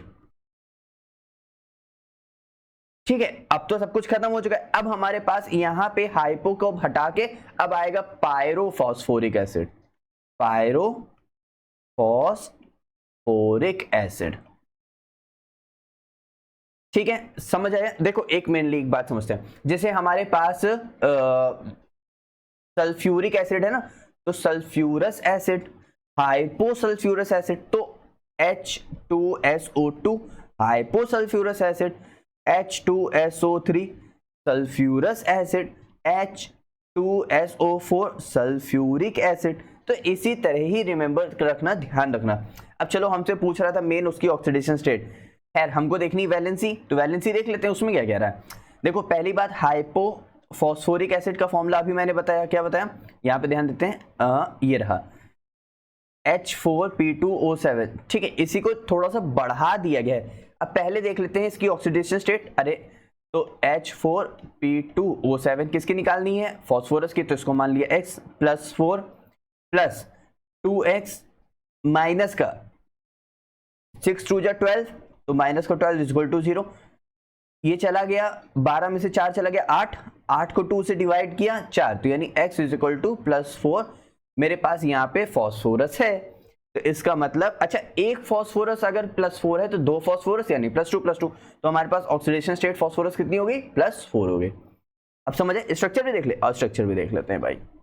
देखो फॉस्फोरस कितने हैं, 2 2, ठीक। फॉस्फोरस हमेशा 5 वैलेंसी में रहेगा, तो 1 2 1 2 1 2 1 2। तो देखो एक ऑक्सीजन यहाँ पे, एक ऑक्सीजन यहाँ पे, क्योंकि ऑक्सीजन कितने बॉन्ड बनाता है, डबल, तो ऑक्सीजन यहाँ पे डबल बॉन्ड बनाए OH, ऑक्सीजन यहाँ पे डबल बॉन्ड बनाए OH, ऑक्सीजन यहाँ पे डबल बॉन्ड बनाए OH, ऑक्सीजन यहाँ पे कितने ऑक्सीजन थे, हाइड्रोजन कितने थे, 4, 1 2 3 4, ऑक्सीजन कितने थे, 6, 1 2 3 4 5, और ये रहा 6, ठीक। अब हमारे पास फॉस्फोरस कितने हो गए, 1 2, लेकिन फॉस्फोरस की वैलेंसी फुलफिल नहीं, इसलिए फॉस्फोरस अपने आप से कनेक्ट अप हो जाएगा।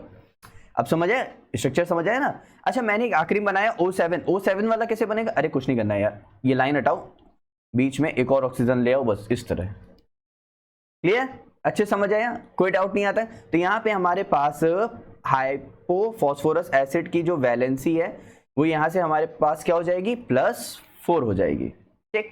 नेक्स्ट क्वेश्चन देखें, और नेक्स्ट क्वेश्चन देखते हैं। यहाँ पे इस क्वेश्चन में क्या कह रहा है, the enthalpy change for the conversion, okay, यहां से यहां जा रहा है, इसका किलो जूल। अरे एंथैल्पी चेंज, देखो पहले इन्होंने हमको डिसोसिएशन एनर्जी दी हुई है, इसका मतलब पहले वो इलेक्ट्रॉन क्या हो रहा होगा, हाफ एनर्जी यानी हाफ, एक Cl है वो ब्रेक हो रहा होगा Cl में, Cl गैस के फॉर्म में, ठीक भाई, उसने बॉन्ड अपना ब्रेक किया ना इस वजह से, ठीक है। अच्छा जिसका हमें ΔH उन्होंने दे रखा हुआ है 240, देखो 240 दे रखा हुआ है, 240 दे रखा हुआ है ना, ठीक है। लेकिन यहाँ पे एनर्जी जो लग रही है कितनी लग रही है, हाफ लग रही है, इसका मतलब यहाँ पे हाफ हो जाएगा इसका, तो कितना हो जाएगा 120, ध्यान रखेंगे। अब इलेक्ट्रॉन, अच्छा ΔEG इलेक्ट्रॉन गेन एंथैल्पी किसकी, Cl गैस की, अच्छा ठीक है, उसने इलेक्ट्रॉन गेन किया, Cl है, उसने इलेक्ट्रॉन, भाई नॉन मेटल है ना तो इलेक्ट्रॉन गेन करेगा, तो इलेक्ट्रॉन गेन किया तो Cl माइनस में कन्वर्ट हो गया, ΔH वो यहां से यहां तक वो पहुंच गया, अच्छा ठीक, इसका मतलब उसका ΔH माइनस का 350 दे रखा है। फिर हाइड्रेशन एंथैल्पी लग रही है, जो Cl माइनस है उसको हम एक्वस में कन्वर्ट कर देंगे, तो Cl माइनस इस तरह एक्वस में हो गया, उसका ΔH हमारे पास इतना दे रखा हुआ था, ठीक है। अब तीनों के हमने ΔH को क्या कर दिया, ऐड कर दिया, तो 120 याद है ना, ठीक, प्लस साइन हमने क्योंकि ऐड कर रहे हैं तो इसके साथ -350 -380 टोटल कितना आ गया, माइनस का 610 किलो जूल पर मोल, जो कि कितना आ गया, एंथैल्पी उसका टोटल आ गई है। तो यानी हमारे पास यहां से जो इसका आंसर आ गया वो आ गया 610 आ गया। समझ आया, कोई भी डाउट नहीं था। देखो बहुत इजी था, सिर्फ और सिर्फ यहां से हमने क्या किया, पहले एंथैल्पी चेंज देखा, फिर इलेक्ट्रॉन गेन एंथैल्पी, जो इलेक्ट्रॉन गेन करने की जो टेंडेंसी होती है, फिर हाइड्रेशन एंथैल्पी यानी मतलब गैसियस से हमने कन्वर्ट कर दिया उसको एक्वस में, सिंपल। यहां से हमारे पास आंसर नंबर 610 आ गया, क्लियर। नेक्स्ट क्वेश्चन देखें, और नेक्स्ट क्वेश्चन देखते हैं। यहाँ पे इस क्वेश्चन में क्या कह रहा है, the logarithm of equilibrium constant, अच्छा ठीक है, लॉगरिथम ऑफ इक्विलिब्रियम कांस्टेंट का यहाँ पे क्या मतलब है, इसका मतलब है यहाँ से हमसे पूछ रहा है log Kc, ठीक है। log Kc का फॉर्मूला पता है, चलो नहीं पता तो हम बता देते हैं, ये इक्विलिब्रियम में होता है, तो हमारे पास जो नर्नेस्ट इक्वेशन होती है E cell is equal to E naught cell minus का यहाँ पे इन्होंने क्या रखा हुआ है 0.06 के फॉर्म में लेके चलेंगे, तो 0.06 ले लिया डिवाइड बाय 2, और यहाँ पे आ जाएगा हमारे पास log Kc। तो अब log Kc देखो, E सेल हमारे पास इक्विलिब्रियम कंडीशन में हमारे पास हो गया 0, तो हमने E सेल को इधर ले लिया, तो हमारे पास E सेल इधर आ गया is equal to 0.06 divide by 2, और यहाँ पे हमारे पास आ गया log Kc, ठीक है। 2 को ऊपर भेज देते हैं, यानी E सेल को हम लोग मल्टीप्लाई कर रहे हैं, 2 ही है ना, देखो यहाँ पे पेनिडियम 2 चल रहा है, इसलिए मैंने पहले से ही 2 ले लिया, E cell into 2 divide by 0.06, तो ये हमारे पास इधर कितना आ गया, हमारे पास आ गया यहाँ पे इधर log Kc। अच्छा ठीक है, ठीक। अब यहाँ पे आगे देखते हैं। अरे पूरा फॉर्मूला वैसे ही डिराइव करके निकाल तो दिया। अब देखो हमको यहाँ पे दोनों के ई सेल दे रखे हुए। अच्छा ठीक है, देखो यहाँ पे तुम समझने की कोशिश करना, यहाँ पे रिएक्शन लिखी कैसे होगी। देखो पहली रिएक्शन हमें दे रखी हुई है, पैनेडियम 2+ से 2 इलेक्ट्रॉन गेन कर रहा है और वो जा रहा है Pd में, ठीक है। फिर दूसरी बात हमारे पास PdCl4 है 2-, जो कि 2 इलेक्ट्रॉन गेन कर रहा है और यहाँ पे जा रहा है Pd में +4Cl- निकल रहे हैं। इसका मतलब यहाँ पे जो रिएक्शन हो रही है, देखो दोनों ही तरफ इलेक्ट्रॉन गेन हो रहा है यानी रिडक्शन कर रहा है। अब हमको इस इलेक्ट्रॉन के अकॉर्डिंग चलना है, मतलब इस रिएक्शन के, तो हम क्या करेंगे, अब इसको ऐड कर देते हैं। अब देखो इधर Pd है तो इधर Pd2+ ले लिया, ठीक।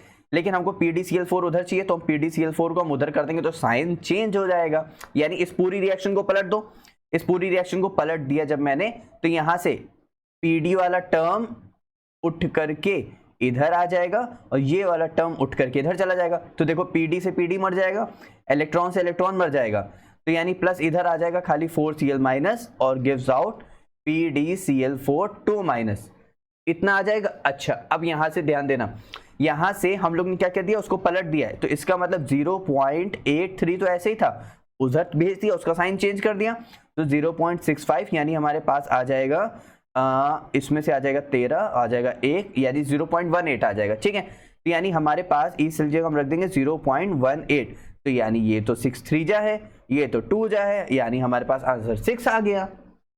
समझ आया, पक्का, कोई डाउट नहीं था। देखो डेल्टा जी यानी log Kc वाला हमारे पास इक्विलिब्रियम कांस्टेंट का फॉर्मूला ही यही है कि delta G naught is equal to minus का NFE0 सेल। एक डेल्टा जी वाला ये, इसको ध्यान रखना, और दूसरा log Kc वाला ये फॉर्मूला भाई याद ही रखना कि E cell is equal to into में n डिवाइडेड बाय हमारे पास 0.06 अगर दिया है तो ये log Kc वाला फॉर्मूला ही, मैंने इसको बहुत शॉर्ट करके फॉर्मूला लिख दिया, आता है नर्नस इक्वेशन से फॉर्मूला, क्योंकि इक्विलिब्रियम कंडीशन है तो हमारे पास जो E सेल है, कहाँ गया, हाँ ये E सेल, वो हमारे पास 0 हो जाता है, इसलिए क्लियर। तो यहाँ से हमारे पास आंसर नंबर 6, मतलब आंसर 6 आ गया। नेक्स्ट क्वेश्चन देखें, और नेक्स्ट क्वेश्चन देखते हैं। अब यहाँ पे इस क्वेश्चन में क्या कह रहा है, ऑन कंप्लीट कंबशन, अच्छा ठीक है, 0.492 ग्राम, ओके, और यहाँ पे उसके कंपाउंड का गेव दे रखा हुआ है 0.792 ग्राम, ओके, ऑफ CO2, ठीक है। परसेंटेज ऑफ कार्बन पूछ रहा है इन ऑर्गेनिक कंपाउंड, अच्छा ठीक है। मान लेते हैं मेरे पास कोई भी एक ऑर्गेनिक कार्बन रहा होगा, मतलब ऑर्गेनिक कंपाउंड, अच्छा चलो CH ले लेते हैं, ठीक, प्लस O2 के प्रेजेंस में वो बर्न हुआ होगा तो CO2 बन गया होगा। अभी मैं यहाँ पे XY वाली बैलेंसिंग नहीं कर रहा हूँ, अरे वो तुम लोग अब समझ चुके हो शायद, ये X + Y हो जाएगा, मतलब मान लिया कि इसका X होगा, इसका Y होगा, तो इसके कार्बन के X बन रहे होंगे, तो यहाँ पे Y/2H2O हो जाएगा। फिर इन दोनों को ऐड करके यहाँ पे ऑक्सीजन की बैलेंसिंग होती है X + Y/4, X + Y/4, यहाँ पे क्या है, ऑक्सीजन है, ये इसकी बैलेंसिंग हो जाती है। कैसे आ रही है, क्योंकि यहाँ पे देखो 2x है और यहाँ पे y/2 है, तो 2x + y/2 है, लेकिन एक ऑक्सीजन की हमको बैलेंसिंग देखनी है, तो 2x + y/2 को हम लोग 2 से डिवाइड कर देते हैं, तो यहाँ पे x + y/4 आ जाता है, जो कि इसकी बैलेंसिंग हम लोग यहाँ पे लिख देते हैं। इससे हम लोग पहचानते हैं कि सबके कितने नंबर ऑफ मोल्स प्रेजेंट हैं। लेकिन यहाँ पे हमें इतनी ज़्यादा ज़रूरत नहीं पड़ेगी, क्यों, क्योंकि हमें देखो उसने कार्बन का मास दे रखा हुआ है। अब अगर एक बार बताओ कार्बन का उसने मास दे रखा हुआ है तो हम उसके मॉलिक्यूलर मास यानी 0.792 से हम लोग डिवाइड कर दें इसका मॉलिक्यूलर मास 44, तो हमारे पास आंसर नहीं आ जाएगा, किसका, नंबर ऑफ मोल्स आ जाएंगे। नंबर ऑफ मोल्स किसके आ जाएंगे, CO2 के हो जाएंगे। अच्छा ठीक है, यहाँ से इसका मतलब नंबर ऑफ मोल्स CO2 के आ गए, तो इसका मतलब मान लेते हैं अगर इसके नंबर ऑफ मोल्स आए 0.018 आए, तो इस कार्बन के भी 0.018 नंबर मोल्स आएंगे, क्योंकि दोनों तरफ कार्बन तो बराबर है, ठीक। अगर कार्बन के हमको नंबर ऑफ मोल्स मिल गए हैं बच्चों, तो इसका मतलब यहां से हम इसके यहां से सुनना कोशिश करना, तो यानी मास इज इक्वल टू, अरे पहले number of moles is equal to mass upon में मॉलिक्यूलर मास, इतना ही होता है। तो अगर हमें इसके क्या मिल गए हैं, नंबर ऑफ मोल्स, ठीक है, तो नंबर ऑफ मोल्स आ गए हमारे पास 0.018 आ गए। कार्बन का मॉलिक्यूलर मास होता है 12, इसको इससे मल्टीप्लाई कर देंगे तो हमारे पास कितना आ जाएगा, मास आ जाएगा, कितना आ जाएगा, मास आ जाएगा। अब अगर हमारे पास इसका मास आ गया है, इसका मतलब हमारे पास कंपाउंड का मास दिया हुआ है, भाई इसका मास आ गया है। अब हमारे पास कंपाउंड का मास दिया है तो परसेंटेज कॉम्पोजिशन निकाल लेंगे। परसेंटेज कॉम्पोजिशन कैसे निकालते हो, मान लेते हैं CO2 है, तो मुझे अगर CO2 में कार्बन का परसेंटेज कॉम्पोजिशन निकालना है तो कार्बन का मास ऊपर, नीचे पूरे उस मॉलिक्यूल का मास 44 इंटू में 100। अब मुझे यहाँ पे कार्बन का मास मान लेते हैं मेरे पास 0.219 कुछ ऐसे ही आ गया, ठीक है। अब मैंने इस मास को क्या रख दिया ऊपर 0.219, मेरे पास उसका टोटल पूरे कंपाउंड ऑर्गेनिक कंपाउंड का मास कितना दिया हुआ है 0.492, इसको डिवाइड किया 100 से, तो हमारे पास आंसर यहां से 44 आ गया। कुछ समझ आया, क्लियरिटी आई? देखो एकदम सिंपल से एक बार फिर से करते हैं। हमारे पास एक ऑर्गेनिक कंपाउंड था, ये उसको हमने ऑक्सीजन की प्रेजेंस में बर्न कराया तो CO2 और वाटर निकल रहा है, उसमें से CO2 का हमारे पास मास दे रखा हुआ है ये, तो CO2 के मॉलिक्यूलर मास से, तो मान लेते हैं कि CO2 का मॉलिक्यूलर मास हमारे पास कितना दे रखा हुआ था, 0.792, ठीक है। फिर उसको हमने उससे मल्टीप्लाई कर दिया 0.792 के डिवाइड बाय 44 हमने कर दिया, तो यहां से नंबर ऑफ मोल्स आ गए। मान लेते हैं मेरे पास नंबर ऑफ मोल्स आ गए 0.018, तो कार्बन के भी इतने ही होंगे। अब जब कार्बन के इतने हैं तो नंबर मोल्स आ गए हैं, तो मास निकालने में क्या जाता है, क्योंकि तभी तो परसेंटेज निकाल पाओगे, तो हमने उसके मॉलिक्यूलर मास से उसको मल्टीप्लाई कर दिया, तो हमारे पास मास आ गया। मास मान लेते हैं ये आ गया, इसको इससे डिवाइड किया तो हमारे पास 100, इसका वो आ गया परसेंटेज कॉम्पोजिशन, यानी 44% आ गया होगा। कुछ समझ आया? पक्का कोई डाउट नहीं आता? 110%। नेक्स्ट क्वेश्चन देखें, और नेक्स्ट क्वेश्चन देखते हैं। यहां पे इस क्वेश्चन में क्या कह रहा है, zinc react with hydrochloric acid. देखो जिंक है, उसने हाइड्रोक्लोरिक रिएक्ट किया, Zn की वैलेंसी +2, क्लोरीन की वैलेंसी -1, तो क्रॉस मल्टीप्लिकेशन ZnCl2 और हाइड्रोजन निकल गया, ठीक है। The volume of hydrogen gas produced at STP, this उसका मास दे रखा हुआ है, ठीक है, ऑफ जिंक, अच्छा इसका जिंक का मास है, ठीक है, ऑफ HCl लीटर पूछ रहा है, अच्छा ठीक है।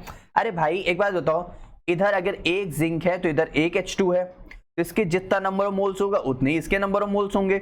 इसका मतलब अगर हमारे पास जिंक को इसका नंबर ऑफ मोल्स निकाले, नंबर ऑफ मोल्स कैसे निकालते हैं, मास अपॉन में मॉलिक्यूलर मास, तो इसका मास दे रखा हुआ है इतना, इसका मॉलिक्यूलर मास 65.4 से इसको हम लोग डिवाइड करेंगे तो हमारे पास के नंबर मोल्स आ जाएंगे 0.175। तो अगर इसका एक मोल है तो इसका एक मोल है, तो इसके 0.175 है, तो इसके भी हमारे पास कितने बनेंगे 0.175 बनेंगे। अब उसका वॉल्यूम पूछ रहा था, तो अगर हमें इसके नंबर ऑफ मोल्स पता है, नंबर ऑफ मोल्स का फॉर्मूला एक और क्या होता है, वॉल्यूम अपॉन 22.4 लीटर, लेकिन इन्होंने यहाँ पे हमें कितना दे रखा है 22.7 लीटर, तो 22.7 लीटर ले लेंगे।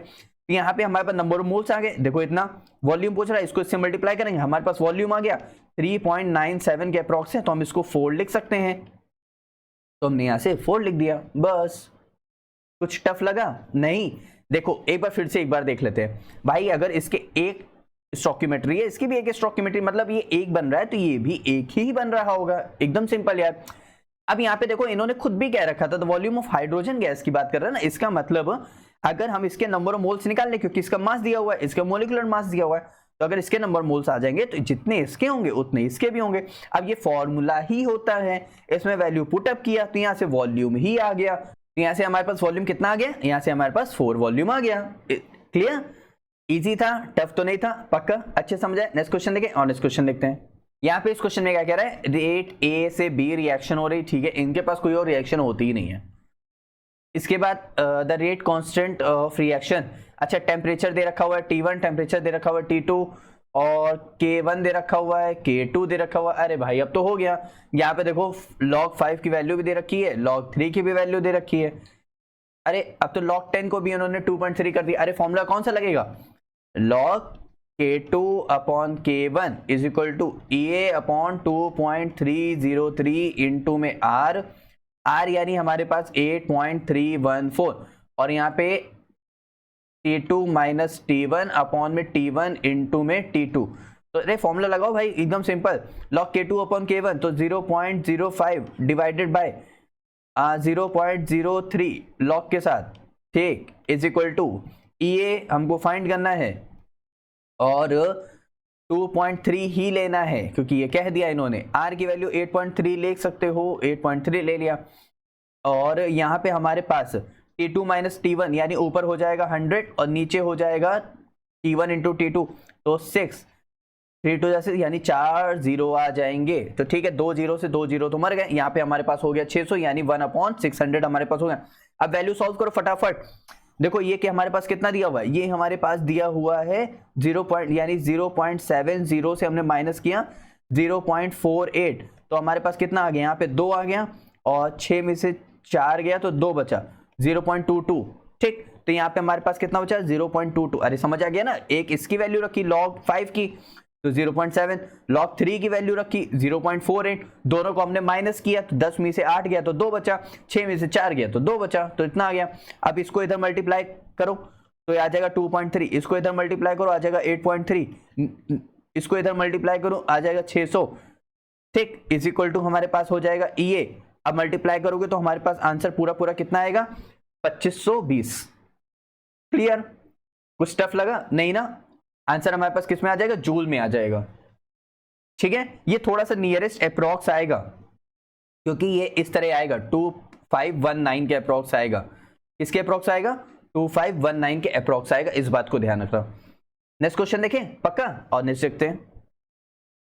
यहाँ पे इस क्वेश्चन में क्या कह रहा है, for the reaction SO2 half O2 से SO3 बना रहा है। ठीक है, KP दे रखा हुआ है और KC, अरे भाई KP KC वाला फॉर्मूला क्या होता है, KP is equal to KC RT की पावर डेल्टा NG। ये क्या है, डेल्टा NG कैसे निकालते हैं, प्रोडक्ट में अगर गैसियस के मोल्स हैं माइनस रिएक्टेंट गैसियस के मोल्स, मतलब प्रोडक्ट में गैसियस के मोल है हमारे पास 1, रिएक्टेंट में गैसियस के मोल है 1 + 1/2, तो ये हो जाएगा 3/2, उसमें से माइनस करेंगे तो आ जाएगा हमारे पास माइनस का हाफ, तो माइनस का हाफ यानी इसको हम 0.5 लिख सकते हैं माइनस का। बहुत इजी है, कुछ समझ आया कैसे निकाला, प्रोडक्ट में गैसियस के मोल्स माइनस रिएक्टेंट में गैसियस के मोल्स, तो प्रोडक्ट में गैसियस के मोल हैं 1, रिएक्टेंट में गैसियस के मोल है 1 + 1/2, बस डेल्टा NG यहां से हमारे पास आ गया। ठीक, KP हम लोग को देखो, ये देखो दे रखा हुआ है। ठीक, टेम्परेचर 300 डिग्री सेल्सियस, क्यों, क्योंकि 273 + 27 हमारे पास हो जाएगा 300। ठीक, और R की वैल्यू इन्होंने हमें देखो दे रखी 0.082 रखनी है, 1 भी नहीं रखो बस। और कह रहा है जो KC निकालोगे वो 10 की पावर 13 के नियरेस्ट इंटीजर में होनी चाहिए, तो निकाल लेते हैं। तो यहाँ से हमें KC चाहिए ना, तो मैंने क्या किया, मैंने इस पूरे टर्म को इसके नीचे कर दिया, तो देखो इस पूरे टर्म को इसके नीचे कर दिया। अब एक बात बताओ, अगर मैं इस टर्म को ऊपर ले आऊंगा तो डेल्टा N जो होगा वो माइनस में हो जाएगा, हमारे पास वैल्यू भी माइनस में, तो माइनस माइनस प्लस हो जाएगा, तो इसीलिए 0.5 नॉर्मल रख दिया। R की वैल्यू ये, T की वैल्यू इतनी दी हुई थी, KP की वैल्यू दी हुई थी। अब इसको यहाँ पे ध्यान दो, 8 2 जा 6 और 8 3 जा 24, तो 24.6 आ गया। अब ये हाफ है, हमने हाफ हटा दिया तो स्क्वायर रूट आ गया। ठीक, अब 24.6 का स्क्वायर रूट हमारे पास ये अप्रॉक्स होता है 4.9 के समथिंग। ठीक, ये कैसे, अगर तुम लोग ने शायद थोड़ा सा कभी कोऑर्डिनेशन कंपाउंड पढ़ाओ तो वहां पे भी अगर स्पिन इंटीजर निकालते तो ऐसे निकाल लेते हैं, खैर कोई बात नहीं, मतलब एक रास्ता बताया था। ठीक है, तो अब यहां से हमारे पास कितना हो गया, 4 पॉइंट हो गया, तो अब ये देखो 2 4 जा 8.9 समथिंग आ रहा है, तो ये 9.92 इंटू 10 की पावर 12 आ रहा है। लेकिन हम इसको नियरेस्ट इंटीजर में कर देंगे, तो हमने अगर मान लो इसको कन्वर्ट किया 10 की पावर 13 में, तो ये हमारे पास इसको 0 पीछे भेजना पड़ेगा, तो इधर भेजा तो 0 पॉइंट में आ गया 10 की पावर 13। अब मैं इसको अप्रॉक्स के 1 लिख सकता हूं, तो 1 इंटू 10 की पावर 13 हमारे पास यहां से क्या हो गया, आंसर हो गया। समझ आया अच्छे से पक्का? यहां से हमारे पास जो आंसर आ गया वो आंसर कितना आ गया, 1 आ गया। क्लियर, नेक्स्ट क्वेश्चन देखिए, और नेक्स्ट क्वेश्चन देखते हैं। यहाँ पे इस क्वेश्चन में क्या कह रहा है, the total pressure of a mixture of non reacting gases. ठीक है, देखो एक x दे रखा हुआ है जिसका मास दे रखा हुआ है, उसके मास से मल्टीप्लाई कर दोगे तो हमारे पास आंसर आ जाएगा। देखो इसका मोलिकुलर मास दे रखा हुआ है, इसका मास दे रखा हुआ है, तो 0.6 2 से 20 से डिवाइड किया तो हमारे पास कितना आ गया, 0.03 आ गया। ये क्या आ गया है, ये आ गया है हमारे पास इसके नंबर ऑफ मोल्स। ऐसे ही देखो y का मास दे रखा हुआ है 0.5, इसके मॉलिक्यूलर मास से डिवाइड किया तो हमारे पास एक और नंबर यानी n1 आ गया, प्लस n2 कर देंगे तो हमारे पास टोटल नंबर ऑफ मोल्स आ जाएंगे। अब जब जैसे टोटल नंबर ऑफ मोल्स आ गए, इसका मतलब हम लोग मोल फ्रैक्शन निकाल सकते हैं। ठीक है, अब यहाँ पे हमसे कह रहा है partial pressure of a gas x। अच्छा ठीक है, और उसने देखो हमें दे रखा हुआ है 740 ऑफ mmHg। ठीक है, यानी हमारे पास टोटल मोल्स कितने आ जाएंगे, हमारे पास 0.04 मोल्स आ गए। ठीक है, अब ये तो बहुत इजी हो गया। Partial pressure of a gas कैसे निकालते हैं, mole fraction into total pressure. तो यहां से हम लोग को partial pressure of a gas का फॉर्मूला ही पता चल गया, mole fraction into total pressure. Mole fraction हमको पता है, ऊपर जिसका निकालना है उसका मोल्स और नीचे उसके टोटल मोल्स। तो हमारे पास किसकी बात कर रहा था, partial pressure of gas x की बात कर रहा था, तो उसके हम लोग ने मोल्स रखे। अपॉन में टोटल मोल, इसका 1 आ रहा था, उसका 3 आ रहा था, तो टोटल मोल्स हमारे हो गए 0.04, तो 0.04 रख दिया। इधर टोटल प्रेशर कितना था 740, इसको सॉल्व किया तो 555 हमारे पास आंसर आ गया। ये 555 नहीं आएगा, ये 554.97 के समथिंग आएगा, जिसको हम लोग 555 भी हम लोग लिख सकते हैं, तो वही चीज है, बस यहाँ पे हमारे पास आंसर कितना हो जाएगा 555 नियरेस्ट इंटीजर के फॉर्म में आ जाएगा। समझ आए अच्छे से? पक्का? एक बार फिर से, अरे देखो इसके मास दे रखा हुआ है, इसका मॉलिक्यूलर मास दे रखा है, नंबर ऑफ मोल्स आ गए, इसका मास दे रखा है, इसका मॉलिक्यूलर मास देखा, नंबर ऑफ मोल्स आ गए, दोनों के नंबर मोल्स ऐड कर दिया, टोटल मोल्स आ गए। तो मोल फ्रैक्शन का फॉर्मूला ही होता है ना, जैसे मान लेते हैं NB upon NA plus NB, तो NA और NB हो गया, और हमसे AB का मान लेते हैं पूछ रहा था, तो हम लोग ने B को ऊपर रख दिया, बस। तो ये हो गया मोल फ्रैक्शन, और N2 में हम लोग ने टोटल प्रेशर कर दिया, और पार्शियल प्रेशर ऑफ गैस का बच्चों ये फॉर्मूला ही होता है। तो हमारे पास यहां से आंसर कितना आ गया 555 आ गया। नेक्स्ट क्वेश्चन देखें, और नेक्स्ट क्वेश्चन देखते हैं। यहाँ पे इस क्वेश्चन में क्या कह रहा है, how many transformation below would result in aromatic amine. Aromatic amine यानी बेंजीन, और बेंजीन के ऊपर यहाँ पे लगा हुआ है NH2, इसको बोलेंगे एरोमेटिक अमीन, जिसको हम लोग बोलते हैं एनिलीन। अच्छा ठीक है, अब यहाँ पे ये है हमारे पास C double bond O, C double bond O NH2, C double bond O NH2 है, ठीक है। इसको हम लोग ट्रीट करा रहे हैं Br2 प्लस NaOH के साथ। आप लोग को शायद याद हो, तो इसको हम लोग NaOBr भी लिख सकते हैं, इस बात को भी ध्यान रखना। अब यहां से हमारे पास क्या होता था, ये है हाफमान ब्रोमाइड डिग्रेडेशन रिएक्शन, ये हाफमान ब्रोमाइड डिग्रेडेशन रिएक्शन है। इसका मतलब चेन को क्या कर देगी, कम कर देगी, इसीलिए बेंजीन तो ऐसे ही रहेगा, बेंजीन ऐसे ही रहा, चेन कम कर दिया उसने, डायरेक्ट NH2 को अटैच कर दिया, C डबल बॉन्डो को उसने हटा दिया, तो यहां से हमारे पास एनिलीन बन गया, यानी फर्स्ट में हमारे पास बन रहा है, ठीक है। दूसरे में हमारे कौन सी है, ये रिएक्शन तो हमारे पास भाई थैलिक एसिड से आई हुई गैब्रियल थैलिमाइड रिएक्शन है। अच्छा, गैब्रियल थैलिमाइड ये रिएक्शन है यार, गैब्रियल थैलिमाइड में से अगर हम इसको, ये KCl हम यहां से हटा देते हैं, ये बेंजीन डायरेक्ट ये N से अटैच हो जाता है, तो इसका मतलब यहां पे 1 डिग्री अमीन तो बना नहीं भाई। गैब्रियल थैलिमाइड जो रिएक्शन है उसमें हमारे पास ये 2 डिग्री अमीन उसके लिए फॉर्म करता ही नहीं है, तो यहां से ये तो फॉर्म हो गया नहीं एरोमेटिक अमीन, तो ये हटा दो। फिर हमारे पास, अच्छा यहाँ पे ये देखो, एक बात ध्यान रखना, NO2 का जब भी हम लोग रिडक्शन करते हैं तो हमेशा हम लोग को अमीन मिलता है, इस बात का ध्यान रखेंगे।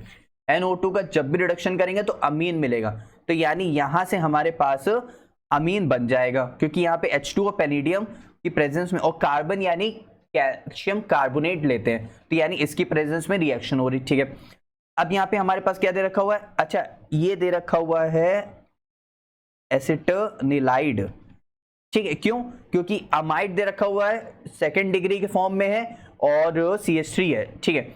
अब यहाँ पे इसको हम लोग डाइल्यूट H2SO4 के साथ ट्रीट करा रहे हैं, तो हमारे पास इस तरह, जैसे ये बेंजीन है, अरे मैं इसको वैसे बनाऊं भाई,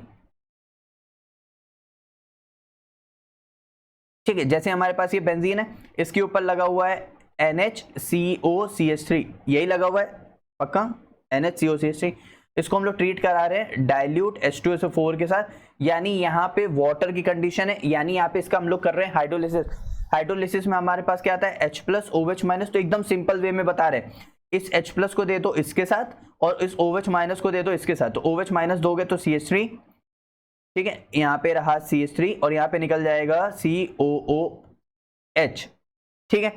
बाकी बचा हमारे पास NH2, यानी एनिलीन की फॉर्मेशन यहां से हो जाएगी। कुछ समझ आया पक्का, अच्छे से, टफ तो नहीं था, ठीक है। तो यहां से हमारे पे देखो, अरे भाई CH3 है, इसके साथ C डबल बॉन्ड लगा हुआ है, OH इधर आ गया, एसिटिक एसिड बन गया, और एक H उसके पास चला गया, तो यहां से भी एनिलीन की फॉर्मेशन हुई। इसका मतलब एनिलीन की फॉर्मेशन 1 से हो रही है, 3 से हो रही है, 4 से हो रही है, तो कितने एनिलीन की फॉर्मेशन कर पा रहे हैं, एनिलीन की फॉर्मेशन हमारे पास 3 कर पा रहे हैं, यानी ऑप्शन नंबर 3, यानी आंसर नंबर 3 मेरे पास यहां से क्या हो जाएगा, करेक्ट हो जाएगा। नेक्स्ट क्वेश्चन देखें, और नेक्स्ट क्वेश्चन देखते जल्दी से, उसमें क्या कह रहा है। अब यहाँ पे इस क्वेश्चन क्या कह रहा है, 27 डिग्री सेल्सियस, अच्छा ठीक है, 300 केल्विन हो गया भाई।